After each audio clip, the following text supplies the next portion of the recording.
Yo, bonjour, bonsoir à tous, ici Slox et bienvenue dans What the Ciné. J'espère que vous allez bien, j'espère que vous avez passé un excellent week-end ensoleillé, plein de films et de gras, ou de séries. Enfin, tant qu'il y a du gras et des films, c'est que c'est bien. Bonjour à tous, bonjour Julie, bonjour John, hello Seven. Et évidemment, John, on verra ma tête un peu plus tard car... eh oui, monsieur John n'est pas encore là, il est en train de manger. Et quel grand gaillard, quel grand gaillard. Bonjour John. Je me cache pour l'instant. Il se cache. Bonjour à tous. Et, bonjour, comment tu vas John? Un peu faim, n'est-ce pas? Ah oui, je suis arrivé en retard, j'avais beaucoup de chemin et tout, la route, tout ça. Mais oui, j'ai un emploi du temps de ministre, et oui, l'émission, c'est juste une partie de mon emploi du temps, mais voilà, j'ai fait l'effort quand même de venir. J'ai pris un Waouh. avion, un jet privé exprès. Non, je déconne. En fait, il a, il a l'emploi du temps de ministre avec les affaires au cul. Attends, quoi, John? John, quoi? T'as caché ton argent en Suisse, à Malte? Comme Dis-nous tout, la France veut le savoir. ministre. Oui, j'étais en Suisse, là, justement pour ça. Bref, messieurs, dames, trêve de plaisanterie, car ce soir, dans le Main Event, on parlera pas de 3 ni de 4, mais de 5 films incroyables, comme Rendez-vous, évidemment, car, on va parler, on va surtout voyager, car John n'est pas là pour le premier temps, parce qu'il préfère grailler, hein. Il y en a qui mangent comme ça, il y en a qui mangent des pizzas devant le live, hein. Je ne dirai pas qui, mais voilà. Alors, ce n'est pas de la pizza, mais c'est très bon aussi. Voilà, ceci ne nous regarde pas, John. Euh, Bref, ce soir, nous parlerons, je sais pas, de certains films, je sais pas, de Mickey 17 en rattrapage, mais ça c'est pas le premier film. On va parler de films de Disney polémiques, qu'il s'agit de Blanche-Neige. On va parler de Novocaine, vu très récemment. On va aller au Japon féodal pour parler du joueur du Go. Ensuite, je sais pas, peut-être je vous parlerai d'un plutôt bon film, un poil problématique, c'était quoi le film déjà? Ah oui, Ma mère, Dieu et Sylvie Vartan. Est-ce que j'en ai oublié sur le... Je sais plus. Est-ce que j'ai oublié, John? Est-ce que tu peux me dire si j'ai oublié Non, des... je crois que t'as tout dit. J'ai tout dit? Attends, j'ai dit Blanche-Neige, j'ai dit Novocaine, Mickey 17, Joueur de Go. Et c'est parfait. Mais c'est très bien. J'ai pas dit. Parfait, c'est très bien. Bref, on va commencer tout doucement avant de commencer, évidemment, de bien manger nos critiques. Voilà, car il y aura du lourd, du très très lourd.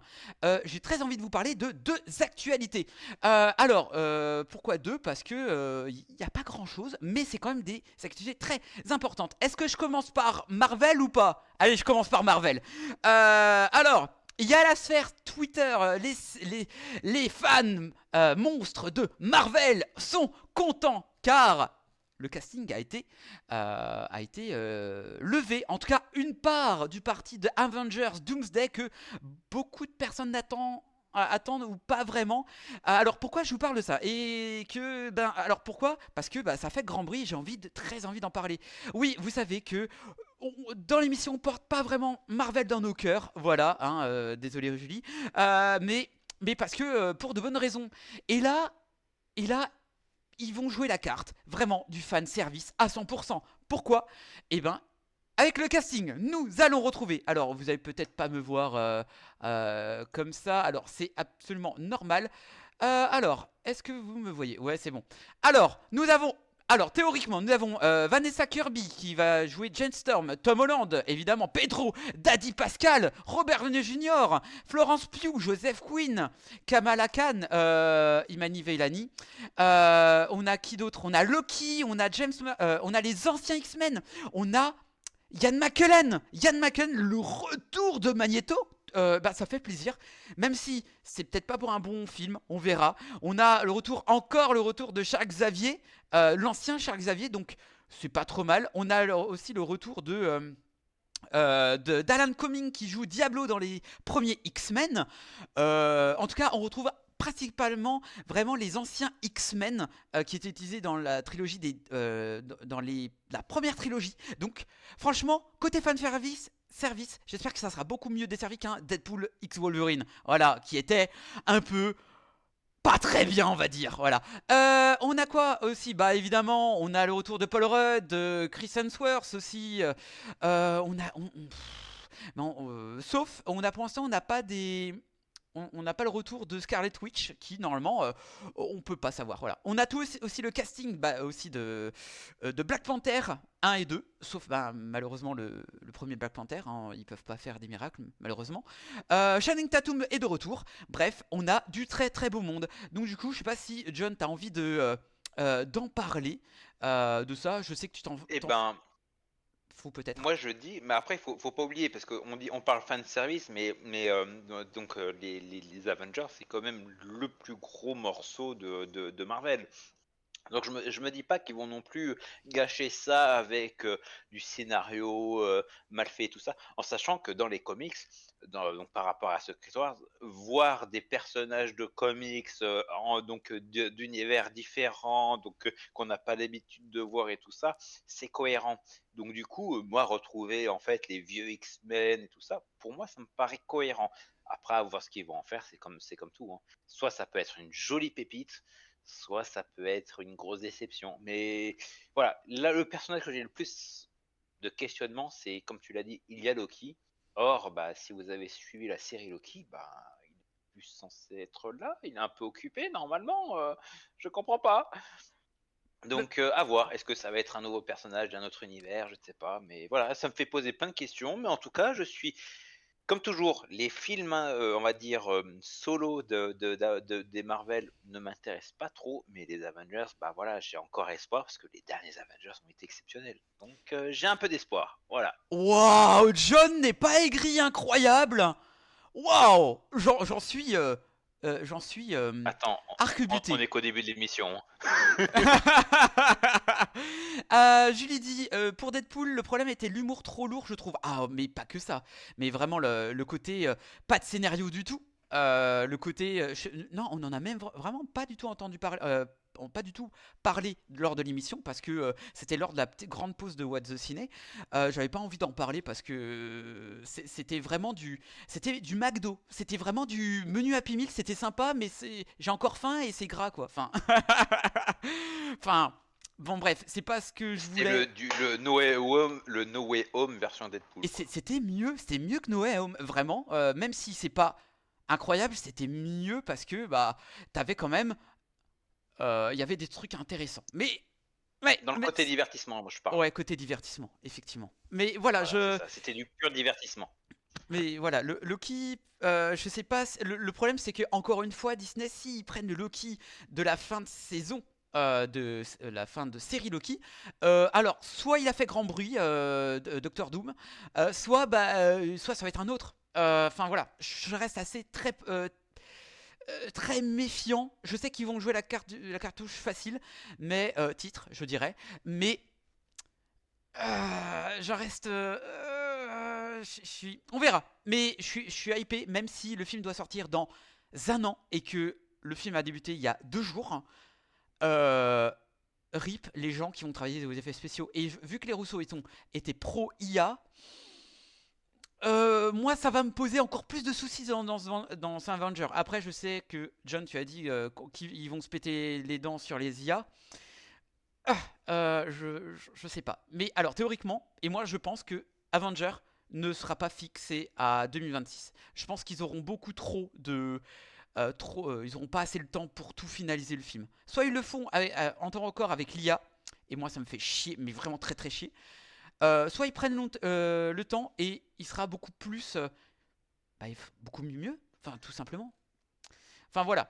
Ouais, moi j'ai des doutes sur ça parce que malheureusement, en fait, bah, enfin, surtout que bah, Marvel, ça reste Disney. Tu vas en parler, je te fais des transitions, hein. Waouh. Par rapport à Blanche-Neige, ils vont perdre énormément d'argent, Oui. ils vont devoir ramener de l'argent en masse. Et un Avengers, bah, du coup, c'est quelque chose qui en ramène énormément. Donc, le retarder un peu plus, est-ce que finalement ils seront pas dans l'urgence? Je sais pas, à voir. On verra parce que là, je vous en parlerai Bah là, on va en parler de Blanche-Neige, mais là, ça fait une très belle transition. Merci John. Qu'est-ce qu'il est beau, adoptez-le. Voilà. D'ailleurs, Marion n'est pas sur le chat, c'est honteux. Voilà, ce que je tiens à le dire. Elle m'a dit Euh, qu'elle arrivait un peu en retard, mais ah sinon. voilà, voilà, voilà. Bref. Du coup, casting, plus de 30 personnages, donc du coup, je pense que tout, principalement, plus de la moitié du cast, enfin tout ce qui est du paiement pour le cast va être la moitié moitié de, comment on appelle ça, du montant du film. Donc le film va peut-être durer, enfin 1 milliard le film peut-être. Donc ça va être très très chaud de tenir la corde, hein, en tout cas pour bien payer les acteurs, surtout de renom Marvel même. Donc et pas que. Je suis un peu mitigé. Après 1 milliard, c'est juste. C'était combien déjà le salaire de Robert Downey Jr. C'est 500 millions, je crois, 400 millions. Attends, oui, je suis sur pas deux sûr. films, sur deux films. Euh, Donc, sur deux films. Salaire, salaire Robert Downey Jr. Iron Man Endgame. le 1 milliard, t'as déjà un quart, enfin un cinquième, c'est son salaire à lui. Bah, tu m'étonnes, 50 tu pars millions. vite, hein. Alors, Ah, non, oh, même pas. ça J'avais va. ça, non, même pas. Oui, il ne touche. Ah putain. Avenger Doom. Alors Doomsday. Salery. 100 millions. Ah la vache. Pour Et Doomsday et il prend 10%. Hein. ouais, il prend 10%. C'est Doomsday et Secret Wars. Donc du coup, voilà. On en Il parlera. coûte plus cher que le marketing. Hein. Mais Dites-vous ça. Hein. ah ouais, mais c'est chaud quand même, hein. Mais ça me fait chier parce que moi, ça me fait chier de le revoir parce qu'il avait une très belle mort. Ça sert, enfin voilà, moi ça me, ah, voilà, bref, ce n'est que mon point de vue. Bref, sans transition. Alors le sachez-vous que la semaine dernière, dimanche dernier, commençait le printemps du cinéma. Eh bien, le sachez-vous que il y avait plus de 2,2 millions de personnes qui se sont ruées vers les salles obscures pour une séance à 5 euros. Et ça, n'est-il pas magnifique? Alors, bonjour, bonsoir, que vous êtes tous beaux ce soir. Ah, il est mignon. Enfin, tous beaux, t'as pas vu John, hein, parce que il est en train de manger le bougre. Je me cache, justement. Ouais, ouais, il est timide. Et du coup, pour parler, je sais pas si vous avez profité, moi je l'ai profité, mais moi j'y vais chaque semaine, donc j'en profite toujours. Bref, donc dans ces 2,2 millions de personnes qui ont été voir, déjà il y a une réhausse des gens qui ont été le voir par rapport à 2024 qui était à 1,9 personnes, donc c'est toujours c'est un petit plus, voilà, un petit truc en plus comme me disait ma mère. Non, ça c'est autre chose. Bref, John est sexy en toutes circonstances. Waouh. Oh là là, ça va, Merci, ça pas va se pécho là. Et du coup, évidemment. Et du coup, ben, il y a quand même. Alors, j'ai ma petit truc. Alors, je vais enlever le casting Doomsday et j'ai les vainqueurs. Enfin, si on peut dire vainqueurs euh, de ce. De cet événement. Alors, en cinquième, Mickey 17 de la Warner qui a contribué un petit peu, cinquième, mais c'est pas grand chose. Les Condés, je connais pas trop. Pas trop, je crois que c'est le dernier film avec Michel Blanc, mais je suis pas sûr. Les Bondins partent en vrille. J'ai jamais vu et ça m'intéresse guère. C'est une comédie made in France avec des personnages très loufoques. Bref, et évidemment, on va en parler de ces deux premiers. Ma mère Dieu et Sylvie Vartan avec Leila Bekti, notre actrice, une de mes actrices préférées françaises. J'adore en tout cas, surtout dans Le Flambeau qui est incroyable. Enfin bref, ça c'est les refs. Bref, et ensuite Blanche-Neige qui a réussi avec plus de 500 000 entrées, plus de 600 000 entrées maintenant, et qui sauve de la, on va dire, catastrophe industrielle en France. Dans le monde, Blanche-Neige a rapporté et vise, il me semble, les 275 millions, voire même un peu plus. Derrière les estimations. Enfin, avec les estimations. Donc, c'est Après, cool j'ai pour lui. vu Oui. Blanche-Neige, pour qu'il soit rentable, il faut qu'il fasse minimum 800 ou 900 millions de dollars. Voilà, juste petit info comme ça. Alors, oui, effectivement, mais il est pas du tout rentable. Ils l'ont sorti, mais ils savaient très bien qu'ils allaient se planter. Il savait très bien. Pas vu les 16 premiers Mickey, donc je suis pas allé voir le Mickey 17. La blague est valide. La blague est valide, on applaudit. Tintin, tintin, pardon, mais c'est trop bon. Bref. Enfin bref, tout ça pour vous dire que la transition est toute faite pour parler évidemment de Blanche-Neige, pardon, j'allais dire un autre film. Bref, et je vais vous parler de Blanche-Neige de Disney Made in 2025. Ouais, parce qu'on est des pros ici. Ouais, pardon, c'est presque des pros.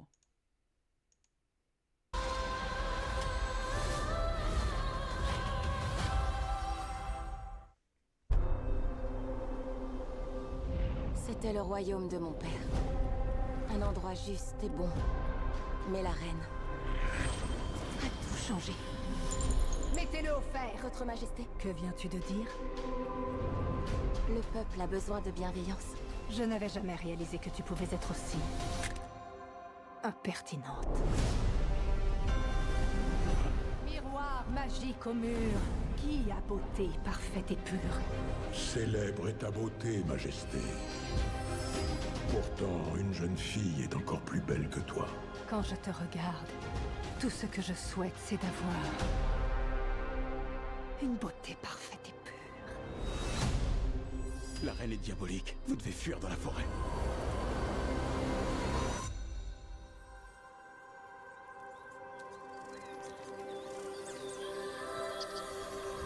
Mes parents m'ont toujours dit que cette forêt était enchantée.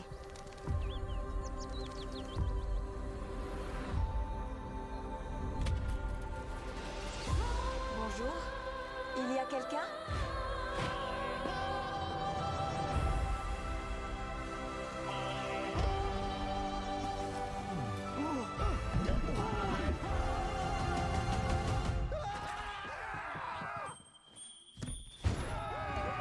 Attendez, C'est une humaine. vous pensiez que j'étais quoi? Rien. Un fantôme. Jamais la reine ne vous trouvera ici. La reine a volé tout ce que nous possédions.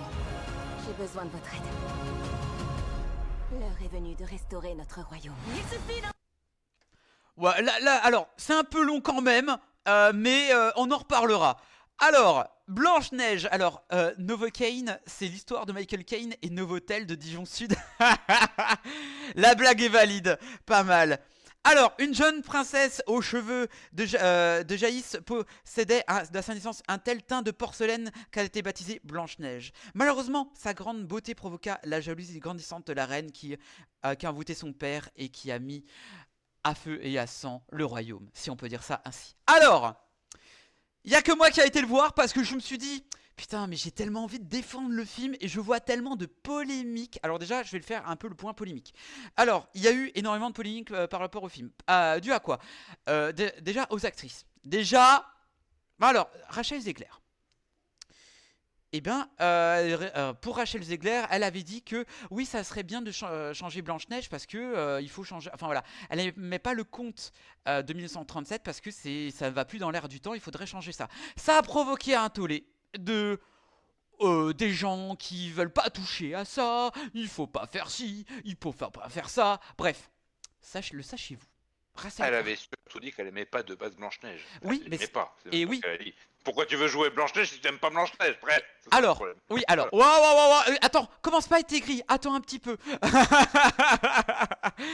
Je pense que ce n'est pas si catastrophique annoncé, mais oui, effectivement, c'est bien, tu as vu plan séquence. D'ailleurs, abonnez-vous à What the Ciné et à plan séquence, voilà, c'est bien aussi. D'ailleurs, du coup, Rachel Zegler, oui, effectivement, c'est pour ça que, en fait, le film a été fait par Mark Webb, celui qui a fait 500 jours ensemble, et la duologie, je sais pas si on peut dire duologie, des Amazing Spider-Man. Donc tu dis, waouh, il sait raconter des choses, une histoire d'amour, voilà, il y a des choses plutôt pertinentes, voilà. Et dedans, il y a en scénariste ou productrice scénariste, je sais plus, il y a la réalisatrice de Barbie. Donc, si il y a la productrice de Barbie, il y a certainement le petit côté féminisme. Elle va faire quelque chose de ses personnages. Et effectivement, et Rachel Zegler avait complètement raison, parce que Rachel Zegler dans le film est le meilleur personnage du film, sans conteste. Pourquoi? Elle prend... Vaut mieux quand tu fais un film Blanche-Neige que Blanche-Neige soit le meilleur personnage. Alors oui, Bref, mais ça... retourne dans mon écritude. Alors oui, mais effectivement, mais attends. Mais le truc, c'est que beaucoup l'attaquent du genre, ah, hein, mais il l'attaque pour de mauvaises raisons. Il attaque pour des polémiques un peu absurdes et qui sortent complètement du film, de par sa couleur de peau, alors que ça a été complètement dit. Alors, même si c'est tiré un poil les cheveux, voilà, bref. Et ben, c'est dit. En fait, c'est dit pourquoi Blanche-Neige, parce qu'elle est née lors des tempêtes lors d'une tempête, une très belle tempête de neige. Donc voilà, point barre, ça s'arrête là. Disney a pas, voilà, c'est bien. Vous avez, voilà, comme ça, on fait taire, on fait taire les cons. Voilà, on fait taire vraiment les cons. Voilà, mais on va s'intéresser vraiment. Là, Blanche-Neige, Rachel Zegler a quand même, Hello Marion, enfin de retour pour nous jouer un mauvais tour, a vraiment le rôle, a un but. Ce qui n'était complètement l'inverse de 1937, la Blanche-Neige faisait que le ménage chez les nains et se faisait embrasser par un prince signé Goldgate. Mais vraiment, on ne peut plus voir ce genre de film. Voilà, c'est ce que faisait la petite sirène sortie. Je suis pas d'accord, mais je réagirai plus tard. Ok, très bien. Genre, la petite sirène sortie il y a un an. Ouais, elle est sortie il y a un an. C'était le copier-coller, quasiment le copier-coller du dessin animé. Il n'y a pas de retouche, juste la couleur de peau, mais tu t'en fous ça. C'est pas ça le problème. C'est pas ça. Il faut juste, voilà, là c'était juste copier-coller. C'est du genre, oh pourquoi je l'aime? Parce que je tombe amoureux et tout. Mais pourquoi t'es amoureux? C'est parce que le scénario, incroyable, je kiffe. Bref. Du coup, moi j'ai trouvé intéressant que ce Blanche-Neige là avait un but et il change un petit peu ses origines pour coller un peu plus à notre époque, et c'était très intéressant, ou à notre époque entre guillemets, ou quelque chose de beaucoup plus viable. C'est voilà, même si ça reste toujours un peu niais, mais ça passe quand même. L'OST, la bande son est vraiment superbe. Et c'est entraînant, c'est bien. Je voyais des gens faire des mouvements de la tête lors de la séance. Malheureusement, ils étaient en mouvement de la tête avec le téléphone en 100% luminosité. Donc je voyais les machins. J'ai dit ah, à l'aise. Enfin bref, c'est sympa, mais on n'est pas dans un concert. Merci. Bref. Mais malheureusement, ça s'arrête là. Pourquoi? Parce que là, je vais revenir au personnage. Gal Gadot, notre Wonder Woman préférée. Madame, alors, non, sois pas salé. Ça va pas aller. Elle sait pas jouer. Mais c'est terrible. Mais parce que, alors moi, je l'ai vu en VF. Et putain, son acting en VF est tellement mieux. Merci le doubleur, la doubleuse française. Merci la doubleuse de Gal Gadot. Merci d'avoir augmenté, de pas ressortir de la séance genre oh bah elle joue mal. Non, nous, enfin on est sorti de la séance. Le seul truc qu'on a rapproché. Oh il y a John qui est là, incroyable. Ah bonjour John. Ouais mais préviens, j'étais pas prêt moi. Attends merde, comment je fais? C'est vrai que ma tête te choque comme ça quand tu la vois, c'est d'un coup. Ah l'aide. Finalement, qui est le miroir, qui est le plus beau? C'est moi. Oh là là, mais qu'est-ce qu'il faut? Ah là là, attends merde, je sais plus comment il faut faire. Attends, je vais faire comment? Attends, je vais faire ça. Putain, qu'est-ce qu'on est mieux? Pardon. John, voilà, c'est bon. Ah, Oui. j'ai pas compris ça. Ça avait coupé. J'ai pas compris. Je me suis fait censurer. Ouais. L'ai vu, je l'ai dit. Voilà. Je voilà. l'ai dit. Afficher les membres. Voilà. Voilà. C'est lui la méchante sorcière, c'est pas moi. Ouais, vous calmez, madame. Monsieur, pardon. Putain, merde, je sais plus comment faire. Merde, eh ben, je vais faire ça comme ça. Je vais. Quand il y aura ta critique, tu pourras parler. Voilà, exactement. J'aime quand on parle comme ça. Linda Carter était une bien meilleure Wonder Woman. Oui, effectivement. Donc oui, je reprends pour Gal Gadot. Je trouve vraiment. Ah si, il y a peut-être une chanson de Gal Gadot qui est vachement bien et la VF est affichage en gris. Ouais, mais ça m'a. J'ai pas l'option, mais je vais le faire. Je vais le faire tout à l'heure. Et du coup, c'est moi qui décide. Voilà. Et du coup, le problème, c'est que avec la VF est incroyable et vraiment très très bon pour certaines chansons. Mais il y a une chanson avec la reine qui est très belle. J'ai adoré les chorégraphies. J'adore quand ça chante et tout. C'était bien. Ça s'arrête là. Voilà, c'est tout. Est-ce que j'ai assez parlé de bien? Évidemment, j'ai assez parlé. Maintenant, c'est moche. C'est horriblement moche. Les nains, pardon, les créatures magiques qui, parce que oui, pour pas enfoncer les acteurs nains et pour la communauté nain ou naine, eh ben non, ça sera des créatures magiques et ils pourront utiliser leurs mains pour faire des choses, des choses, des free John, des choses lumineuses avec leurs mains. Waouh! Et mais c'est moche. Mais c'est tellement moche, c'est hideux. Putain, mais c'est aussi hideux que les effets spéciaux que des films de Luc Besson, quoi. Oh là là, c'est terrible. C'est affreux. Et il se moque de tout, pardon. Et il y a pas ça, il y a même la mise en scène. La mise en scène, je me souviens encore avec les brides d'histoire où je vois le chasseur voulant essayer de tuer Blanche-Neige. Et bah du coup, dans le dessin animé, c'est très cauchemardesque. Tu es surpris par les sept mains. Et tu es surpris par cette scène parce qu'elle est d'une violence visuelle. Et même quand elle va dans la forêt d'Enchantée, où les arbres se transforment en monstres, et ça faisait penser à Evil Dead. J'ai dit, oh non. Arbre, arbre, forêt, j'ai très peur. Je vois des scènes pas très catholiques dans Evil Dead que j'ai peur de me revoir ça dans Blanche-Neige. Enfin bref. Voyez Evil Dead 1 pour les plus curieux. Bref. Mais vraiment, la mise en scène, c'est terrible, c'est fade, c'est pas incroyable, mais on perd tout ce charme, on perd tout cette mise en scène. Je ne comprends pas. Pourtant, c'est Mark Webb. Mark Webb, il arrive à faire des actions dans ses films, même dans les Marvel, les Sony Marvel, qui sont pas les films les plus intéressants en soi. Là, c'est caméra. Attends. Plan. Caméra. Plan. Je vais te tuer, Blanche-Neige. Ce n'est pas bien. Are you a Scooby-Doo? C'est un mème sur TikTok. Bref. Mais vraiment. En fait, Disney met toute comment dire, tout l'échec du film sur Rachel Zegler, alors que c'est une des meilleures choses qu'il y ait du film. Et c'est terrible. Et rien que la scène de fin, mon Dieu, la scène de fin, ça fait du genre, c'est pas très gentil d'être méchant. Ouais, mais c'est pas très méchant d'être gentil. Mais vraiment, ça faisait très le blabla no jutsu à la Naruto, quoi. Non, c'est pas bien ce que tu fais, Sasuke. Sasuke, reviens. Tu es pas si méchant que ça. Oh là, mais c'est terrible. C'est niais. En fait, le conte. En fait, le conte originel fait 1h, 1h20, 1h24. Là, le film fait plus de 20 minutes en plus. Et toutes les scènes rajoutées, c'est immonde tellement que ça manque d'inspiration. Mais c'est terrible. Il y a rien. T'as l'impression de regarder. Qu'est-ce que je pourrais.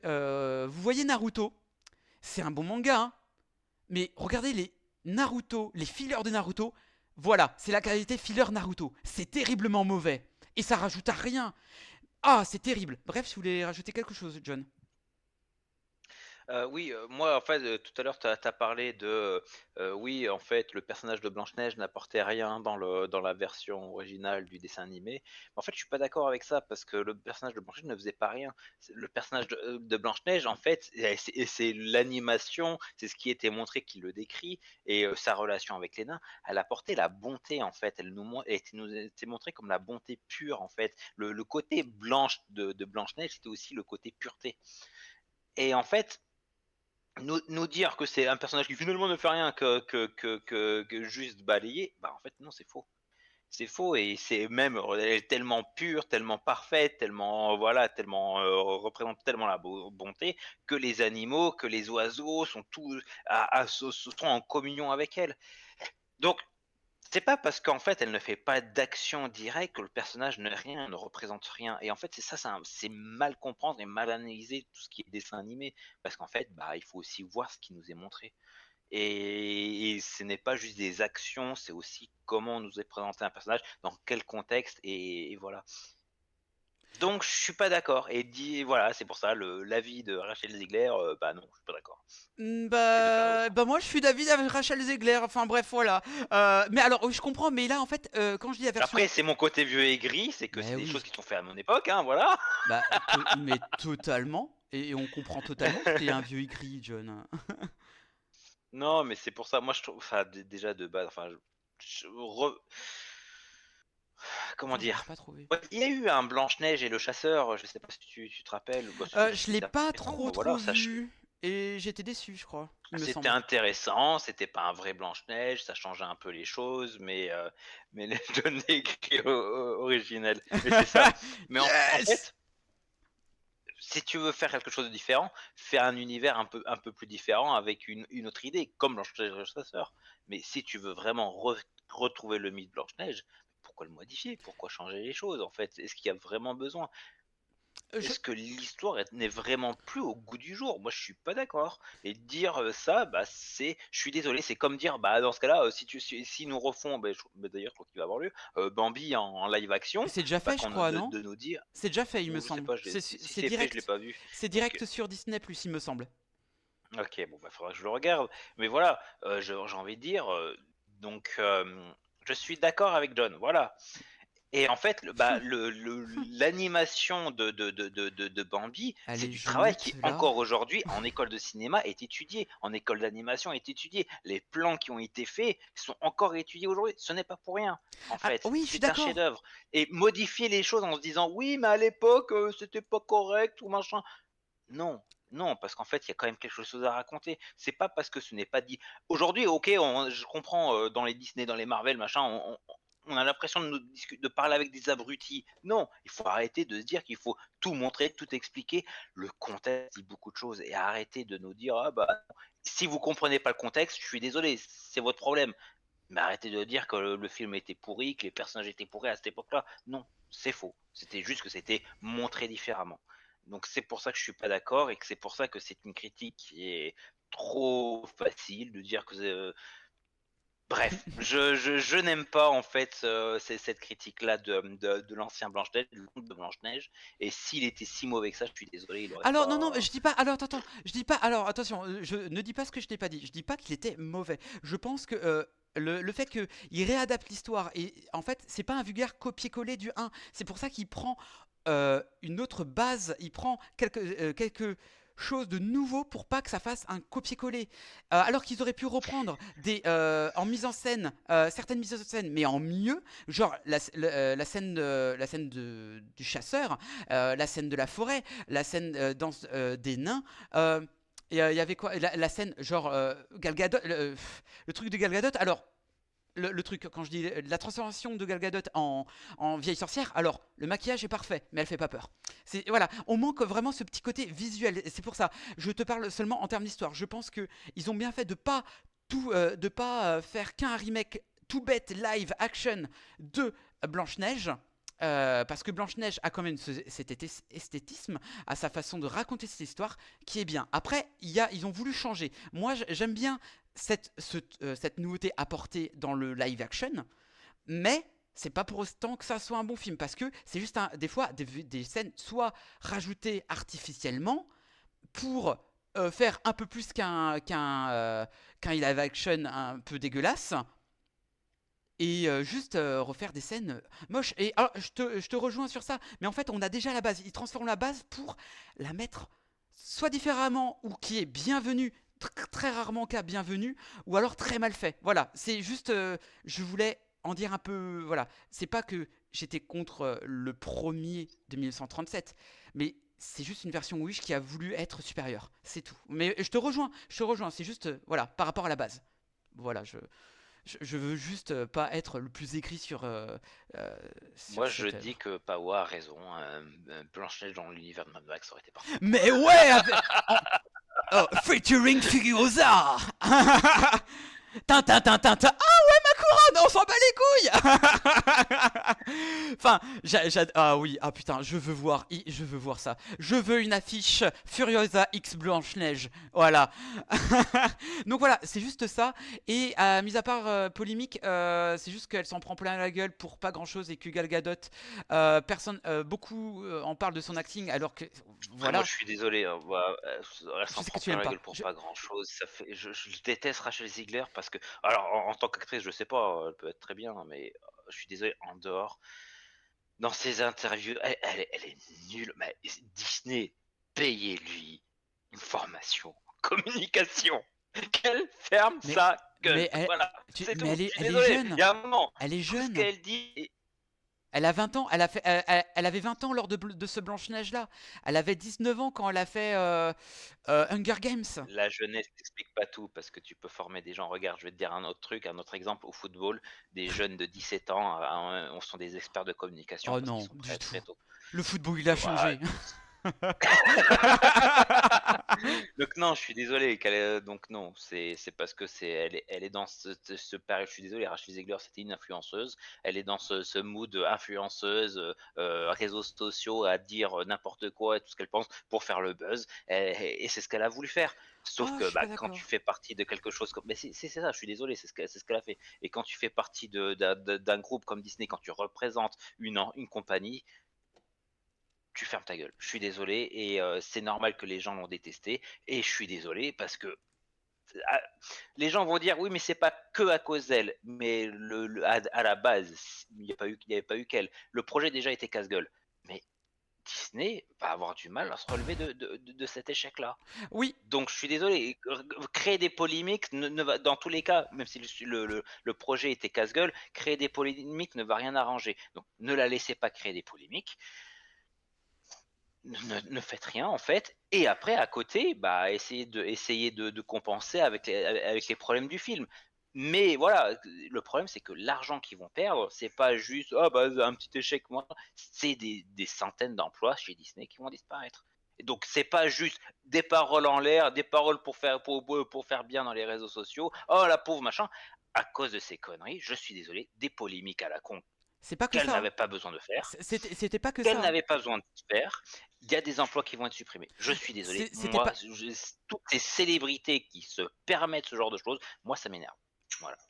Alors moi, c'était pas que ça pour pour ce qui est des polémiques. C'est surtout en fait le fait que y avait des polémiques mais pas que Rachel Zegler. Rachel, elle prend tout alors Oui, il y a que eu Peter c'est Dinklage, il y en a eu plein. Il y en a eu ouais, plein, non mais oui. voilà, il y avait pas que ça. Il y avait vraiment il y avait cette guerre entre Gail et Oui, Rachel. parce que pro-Israël, Pro-Israël, pro-Palestine, pro-Palestine. bien sûr, Voilà, je et sais, je il n'y sais. avait pas que ça. Enfin voilà, bref, c'est un autre domaine, j'ai pas trop envie d'en parler de ça parce que c'est Je très très suis polémique. désolé, mais dans tous les cas, je suis désolé, quand tu fais partie de ce genre de compagnie, tu ne t'exprimes pas publiquement. Il y a un moment, ton avis, tu te le gardes.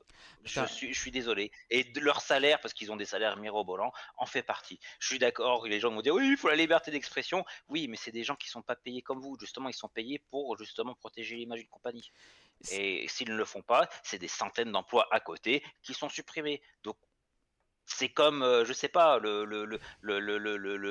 community manager de l'une des plus grosses entreprises de France qui demain va insulter la France. Bah forcément, ça va empiéter sur sa compagnie. Même ah, non. si la compagnie après dit ah bah non, c'était pas le cas et tout ça, forcément. Donc non, on ne peut pas se permettre ce genre de choses. Bref, Ouais, voilà. non mais voilà, mais Ça sort je du comprends. débat, ça sort du film, Mais mais voilà. c'est ultra intéressant, c'est sympa, on en reparlera en off, mais voilà, parce que putain Blanchet, je pensais même pas que t'allais faire une critique sans aller voir le film, t'es trop fort John, tu vois le futur. Mais voilà, sache que le chat n'est pas de mon côté et John, je vais devoir te censurer la prochaine fois, voilà, parce que la République, c'est moi. Lui, il a mettre l'attention. Oui, je sais. Enfin bref, tout ça pour vous dire que c'est décevant, mais c'est pas le film qui mérite autant de bashing et ça me fait chier qu'il y ait autant de bashing pour ce film parce que je préfère largement voir un Blanche-Neige qu'un Dragon Ball Evolution. Voilà, c'est et ça me fait chier de le dire, mais vraiment ça me fait chier du fond du cœur. Voilà. Enfin bref. On y revient, mais voilà, donc n'hésitez pas à en parler dans les commentaires YouTube, à dire ce que vous avez pensé du film. Voilà, n'hésitez pas déjà à vous follow à la chaîne What the Ciné. Déjà, voilà, on attend de vos avis, on en parlera au prochain podcast ou alors dans les commentaires. Voilà, John, c'est comme Dirty Tommy, il critique les films qu'il ne va pas aller voir. Oh, po, po, po. Voilà, c'est très Après, drôle. techniquement, j'ai pas critiqué le film, j'ai critiqué la communication autour du film. Oh, Ça, on peut. c'est Dirty Tommy, mais avec un peu plus de neurones. Et ça, c'est beau. Ouais.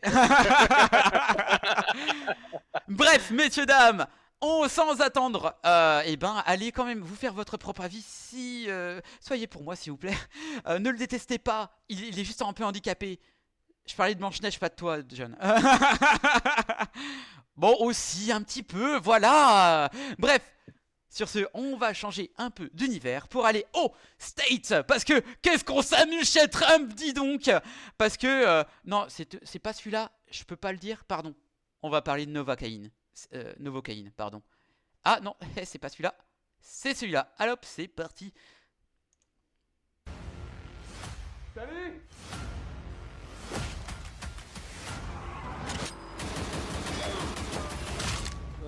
Ouais, j'ai rien senti du tout. Sans déconner. Est-ce que tu le sens, ça? Je suis un mec normal. Mais je sens pas la douleur. On se bouge! Oh, c'est pas vrai, qu'est-ce que je fous? Faut que tu fasses gaffe, gros.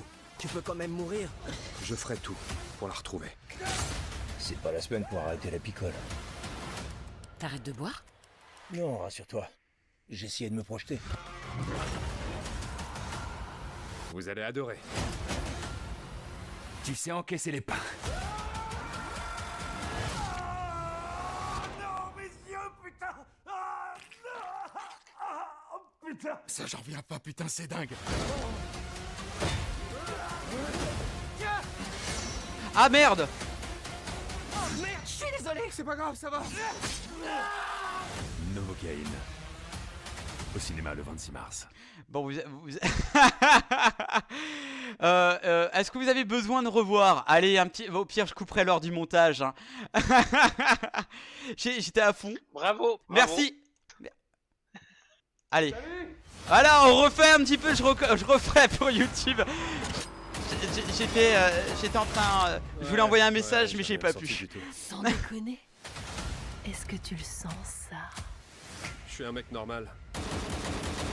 Mais je sens pas la douleur. On se bouge! Oh, c'est pas vrai, qu'est-ce que je fous? Faut que tu fasses gaffe, gros. Tu peux quand même mourir. Je ferai tout pour la retrouver. C'est pas la semaine pour arrêter la picole. T'arrêtes de boire? Non, rassure-toi. J'essayais de me projeter. Bref. Alors, vous avez vu un petit peu la bande-annonce, un peu deux fois qu'une, hein, veuillez m'excuser, ça peut arriver, les aléas du direct. Alors, quand la femme de ses rêves est kidnappée, Nate, incarné par Jack Cade, un homme ordinaire réussit à mettre au profit sa capacité à ne pas ressentir la douleur, une force imprévue qui l'aidera dans sa lutte pour la récupérer. Alors évidemment, dans le casting, Jane Kate que j'ai déjà dit dans le synopsis, Amber Thunder, Jacob Batalon et Ray Nicholson, le fils évidemment de Jack Nicholson.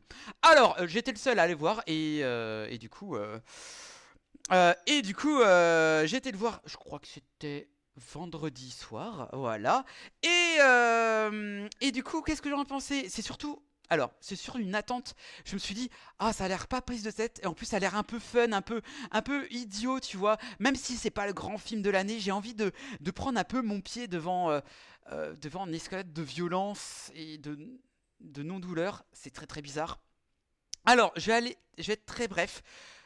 C'est un film un peu mid, qui était, je pense, aurait été sa place plus dans, on va dire, sur tout ce qui est Prime, Netflix et tout. Pourquoi? Parce qu'en fait, il me semble que le film dure 1h50, 1h50 pour un film qui prend beaucoup trop son temps dans sa première heure.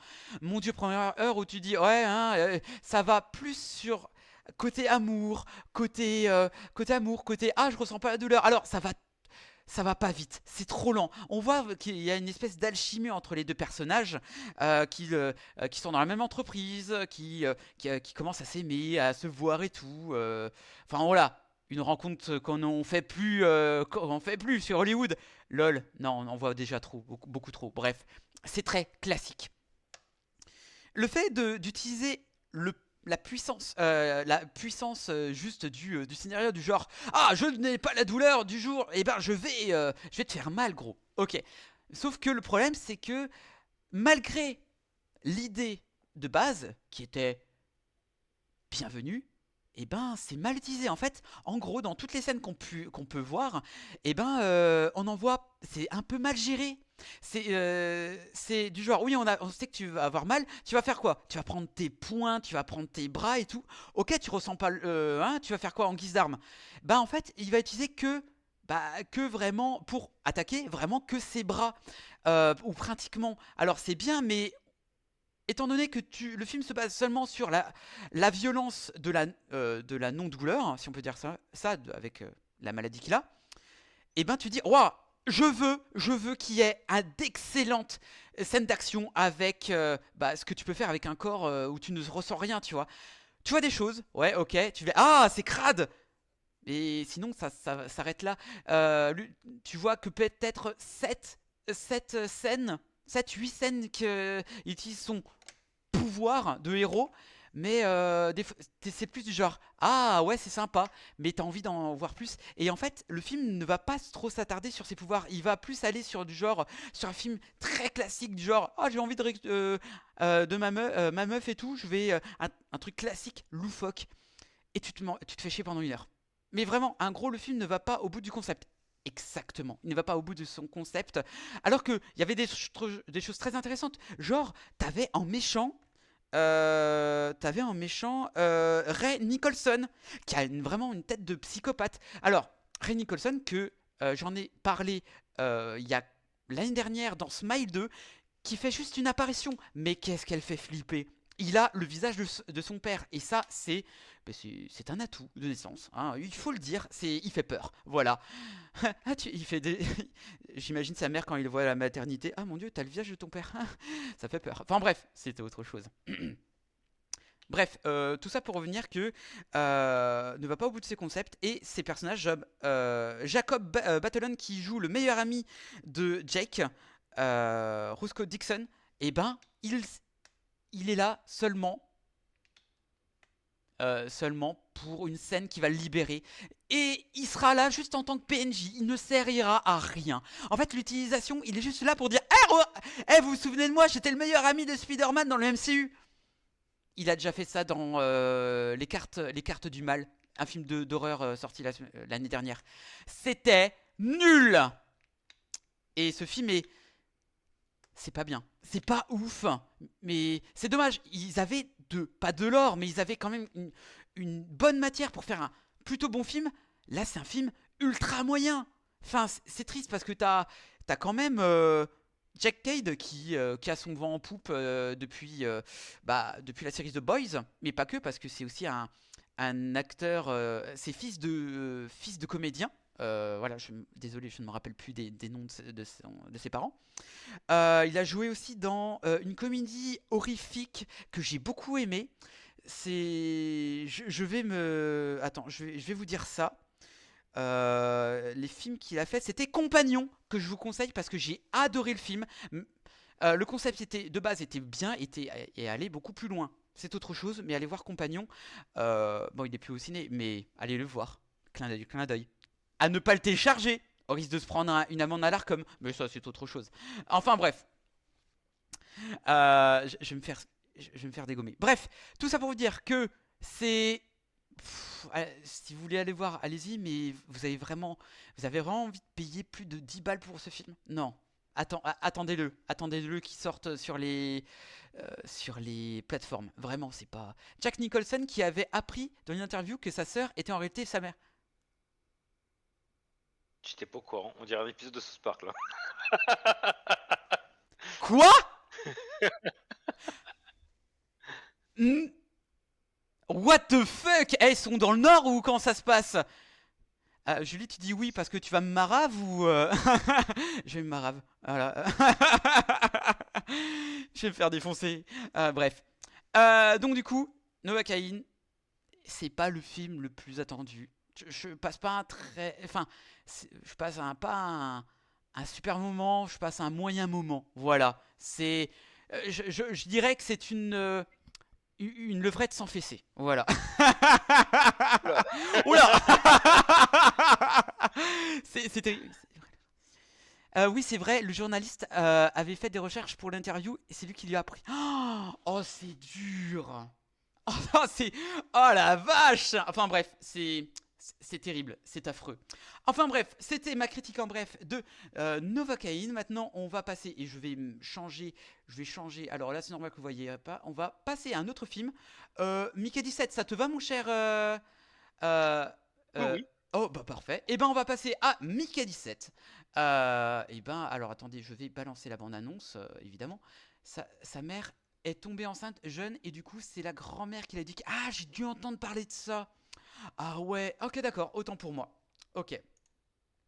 Et ben waouh, ok, je me coucherai moins bête ou alors Alzheimer me guette. Bref, c'est parti pour aller aux confins de la galaxie Made in Idiocratie. C'est parti pour Mickey 17.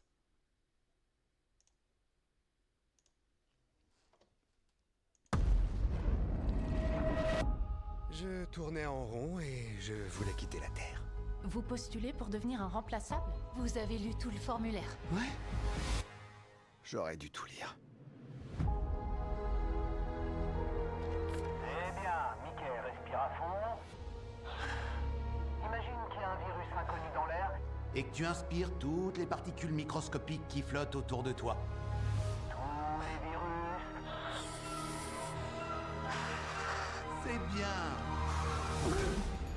Il y avait effectivement un virus inconnu dans l'air. Du genre mortel. À demain. Chers pionniers et amis, quasiment chacun d'entre vous restera dans les mémoires à travers les âges. Ils me font bosser comme un malade, mission après mission. Tu es un remplaçable. Tu es là pour être remplacé. À chaque fois que je meurs, ils me réimpriment. Et tout le monde me demande... Quand on meurt, ça fait quoi? Le vaisseau est principalement rempli d'abrutis. Mais Nasha, elle m'a toujours aimé.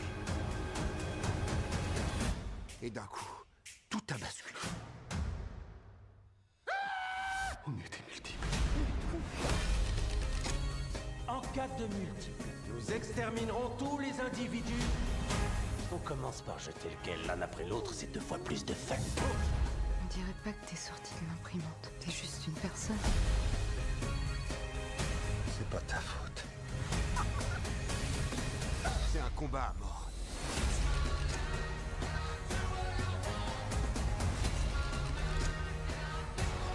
Pour faire simple, c'est la guerre. Notre survie est en jeu. Je dois accomplir une mission. Et Mickey Barnes se battra jusqu'au bout. Des fois les bandes annonces c'est un peu long, mais voilà, c'est pas... Voilà, hop. Non, c'est pas ça, c'est celui-là. Alors, Mickey 17 avec Robert Pattinson, Naomi Aki, Steven Yeun, Holliday Granger, Anna Maria Bartolomé, Mark Ruffalo, Toni Collette. C'est déjà pas mal comme casting, c'est déjà bien. La bande-annonce qui ne représente pas le film, je trouve, mais tellement. Il n'y a pas le joueur de Pokémon Go avant. Alors oui, mais pourquoi? Parce qu'il ne faut pas l'oublier et c'est un rattrapage. Déjà, What the Cinéla avec Mickey 17 ne s'est pas fait parce que des problèmes de santé. Voilà, c'est pas grand-chose, mais voilà. Bref, on rattrape ça et les joueurs de Go, Pokémon Go, on en reparlera. Bref, Mickey 17. Mickey est un individu envoyé Mickey est un colonisé planète gelée. Mais c'est pas ça le truc. Bref, Mickey 17 est un individu envoyé pour coloniser une planète gelée et à chaque fois qu'il meurt, ses souvenirs sont implantés dans un nouveau corps et sa mission reprend. Après être mort à 17 reprises, 16 reprises, mais Mickey 17 commence à comprendre que le but réel de sa mission. J'aime pas du tout le synopsis que j'ai pris sur Google. Bref, qu'est-ce qu'on a pensé, John? Eh ben, tu vas commencer le bal. Bon, bah, c'est l'adaptation d'un bouquin qui s'appelle Mickey 7 ou Mickey 8, un truc comme ça. Exactement, Mickey 7. Mickey 7, ouais. Mickey 7, voilà, que je n'ai pas lu forcément. Bah, forcément non, parce que d'habitude j'aime lire, mais voilà, celui-là je ne l'ai pas lu, surtout que c'est un livre de science-fiction, c'est mon genre de livre. Mais voilà, donc je ne l'ai pas lu, je peux pas savoir si c'est une bonne adaptation ou pas, mais par contre, du coup, je peux dire que ce film est plutôt moyen. Pourquoi? C'est parce que, bon, bah, le personnage de Mickey est intéressant, le fait qu'il est... Enfin, je trouve que déjà, Robert Pattinson joue bien. Ça fait longtemps qu'on n'a plus à douter de son talent d'acteur. Donc le fait qu'il ait deux personnages différents avec un type de personnalité complètement différente, je trouve ça plutôt intéressant, plutôt bien fait, bien joué. Euh, le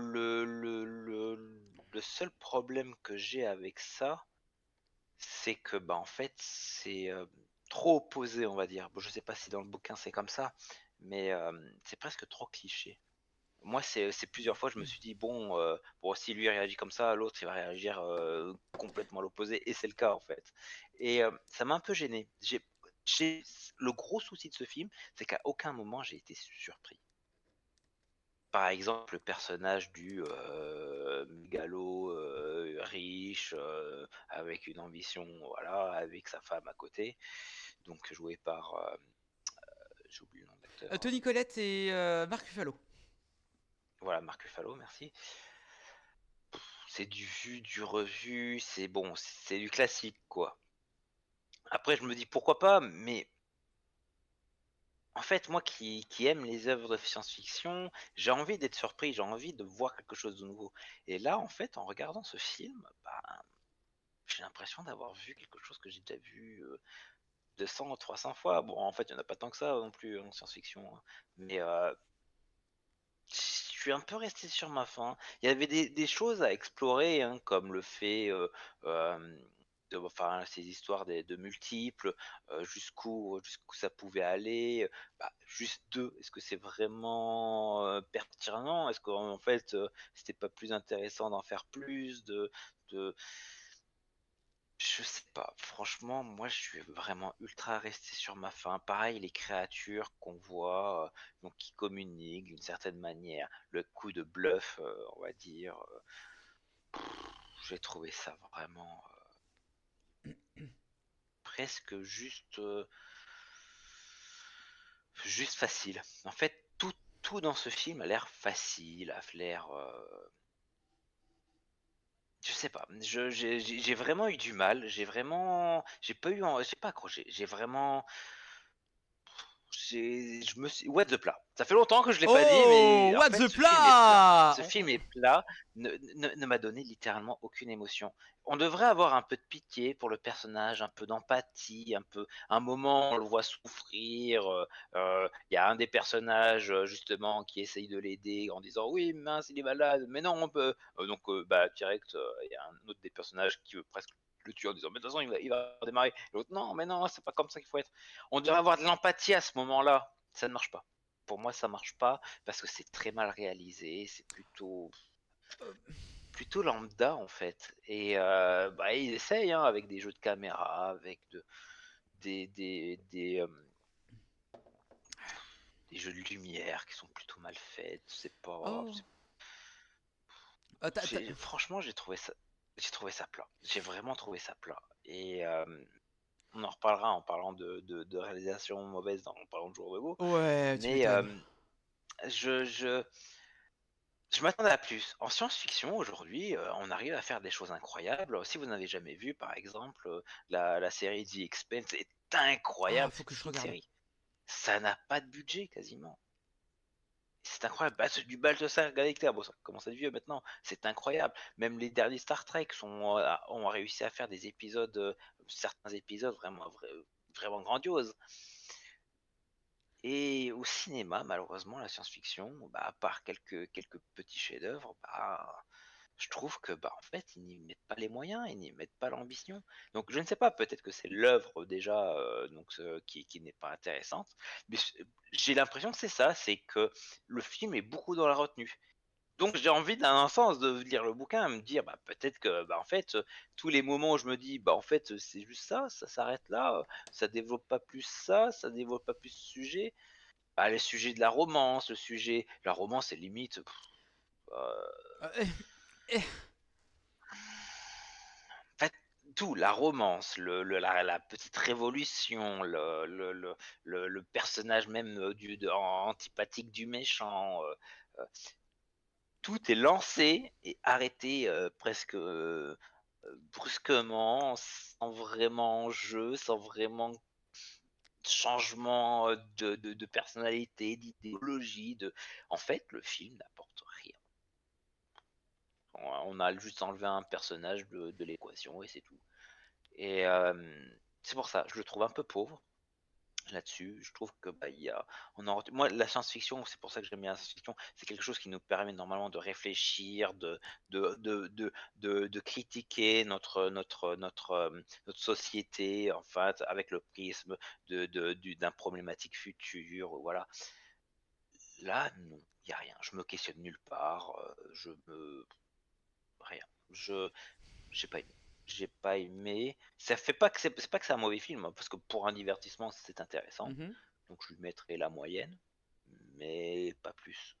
Je suis presque déçu parce que avec les acteurs qu'il y avait, avec bah, le synopsis, enfin l'enjeu que ça aurait pu avoir, bah, je m'attendais à plus. Et je suis vraiment resté énormément sur ma faim. Est-ce que j'étais trop hypé en me disant ah ça y est, enfin un film de science-fiction au cinéma, ça fait longtemps. Je ne sais pas. Ah, Euh, peut-être qu'il faudrait que je lise le bouquin pour que ce soit plus intéressant. alors, Je te laisse la parole. très bien. Ah, j'ai hâte. Alors, avant toute chose que je fasse ma critique, il faut que je vous parle quand même de la fabrication de ce film. C'est-à-dire que le film aurait dû sortir il y a plus d'un an. Alors, pour des problèmes, des problèmes entre certainement le Real et la Warner, oui, parce que le film est estampillé Warner.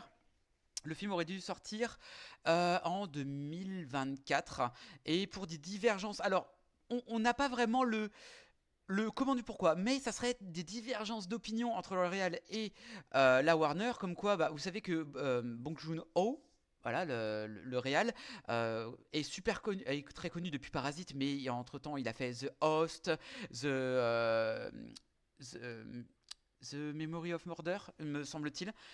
Et du coup, en fait, quand il fait des films dans son pays natal, eh ben, il arrive à pondre des messages, à faire des bons films sans qu'il soit vraiment bridé par euh, la production.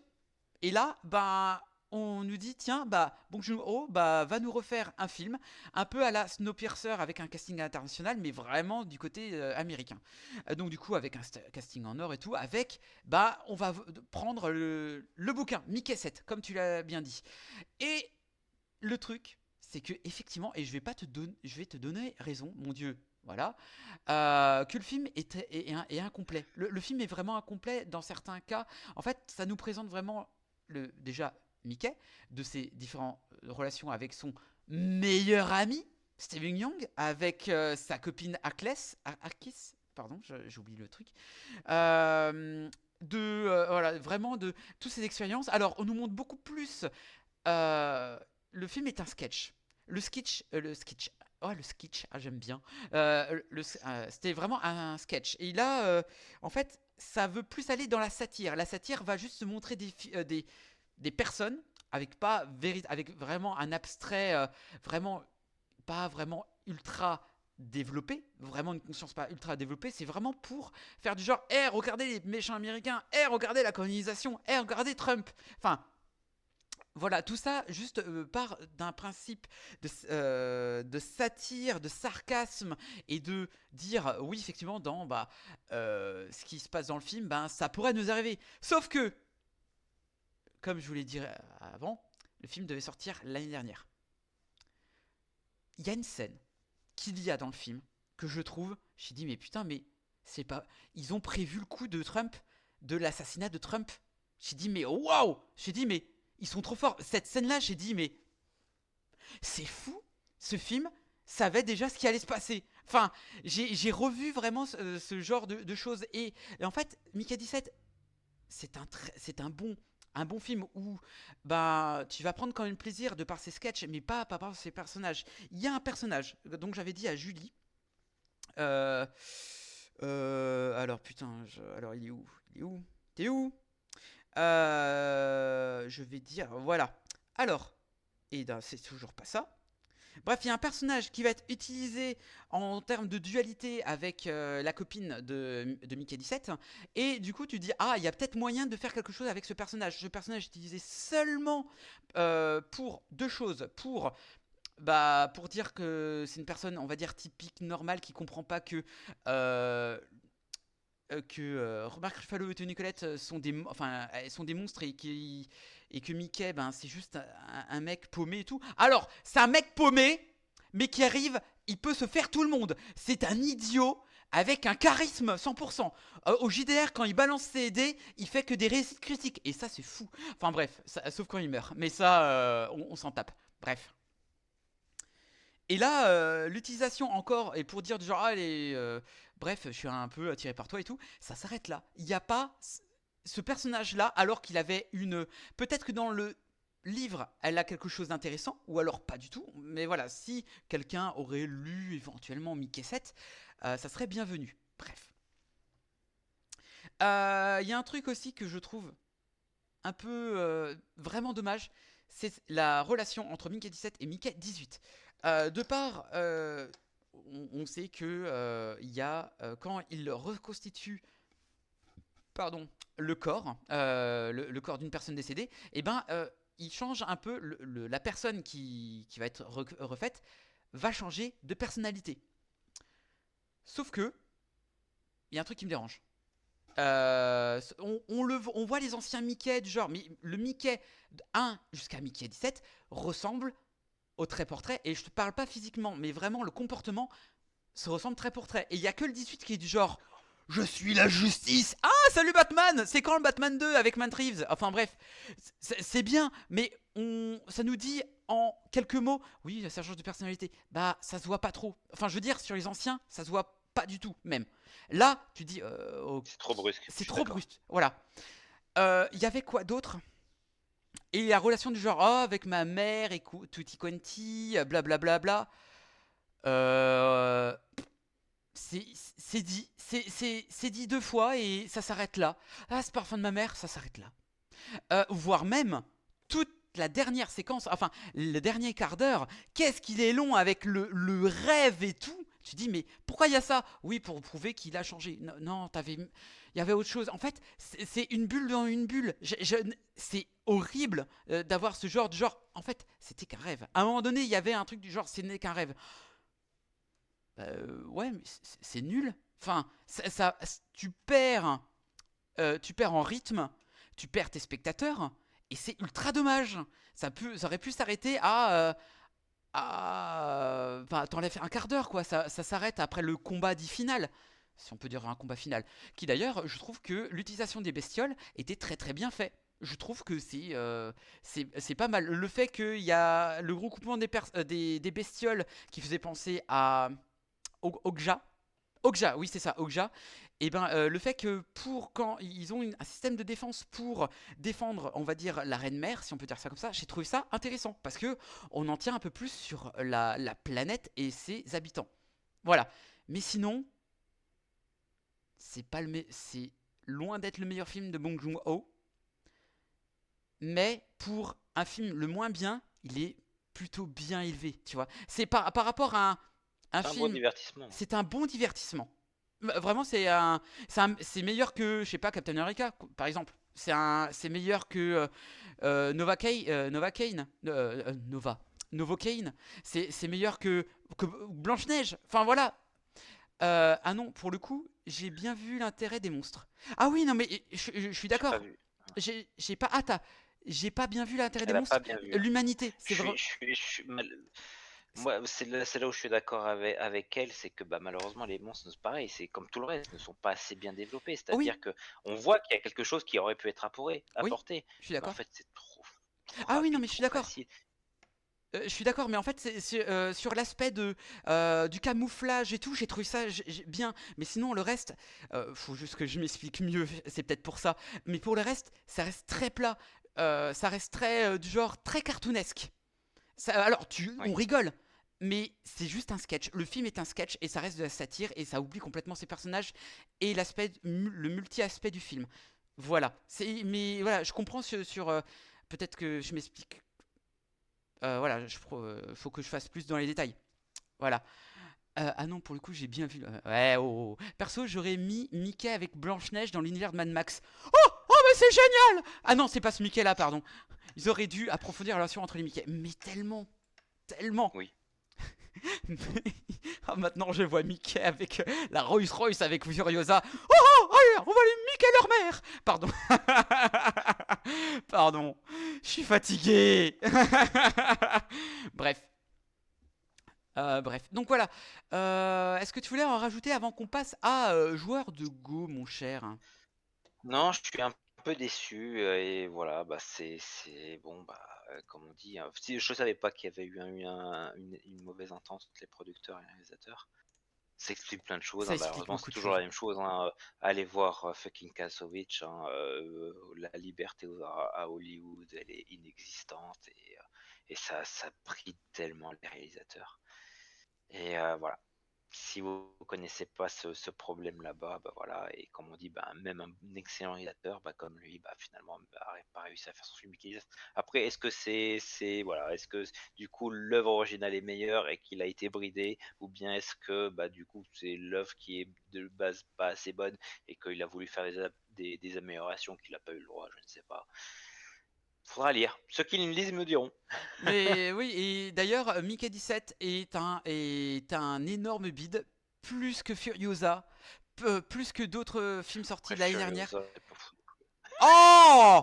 Non, tu dis rien, Là, t'es aigri, t'es fatigué. Tu sais plus ce que tu dis, John. C'était toi l'élu, John.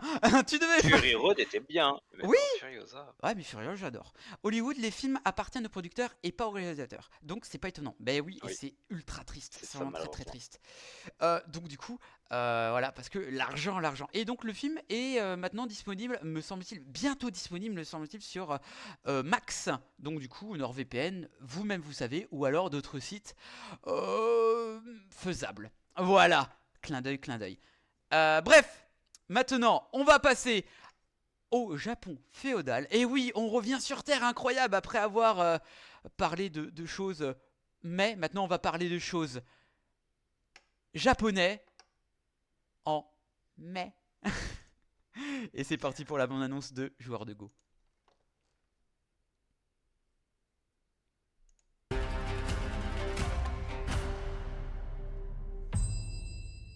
Il est ici depuis peu, mais c'est un excellent joueur de Go. Pourquoi un samouraï de votre rang ne dépend d'aucun maître? Vous me traitez de voleur? De quoi accusez-vous mon père exactement? C'est Shibata qui a commis ce vol, dans le seul but de vous piéger. Je le traquerai jusqu'au bout du monde s'il le faut. Si vous me rendez cet argent avant le nouvel an, vous retrouverez votre fille aussi pure qu'avant. Jusqu'à maintenant, je me suis efforcé de vivre avec intégrité. Mais était-ce le bon choix?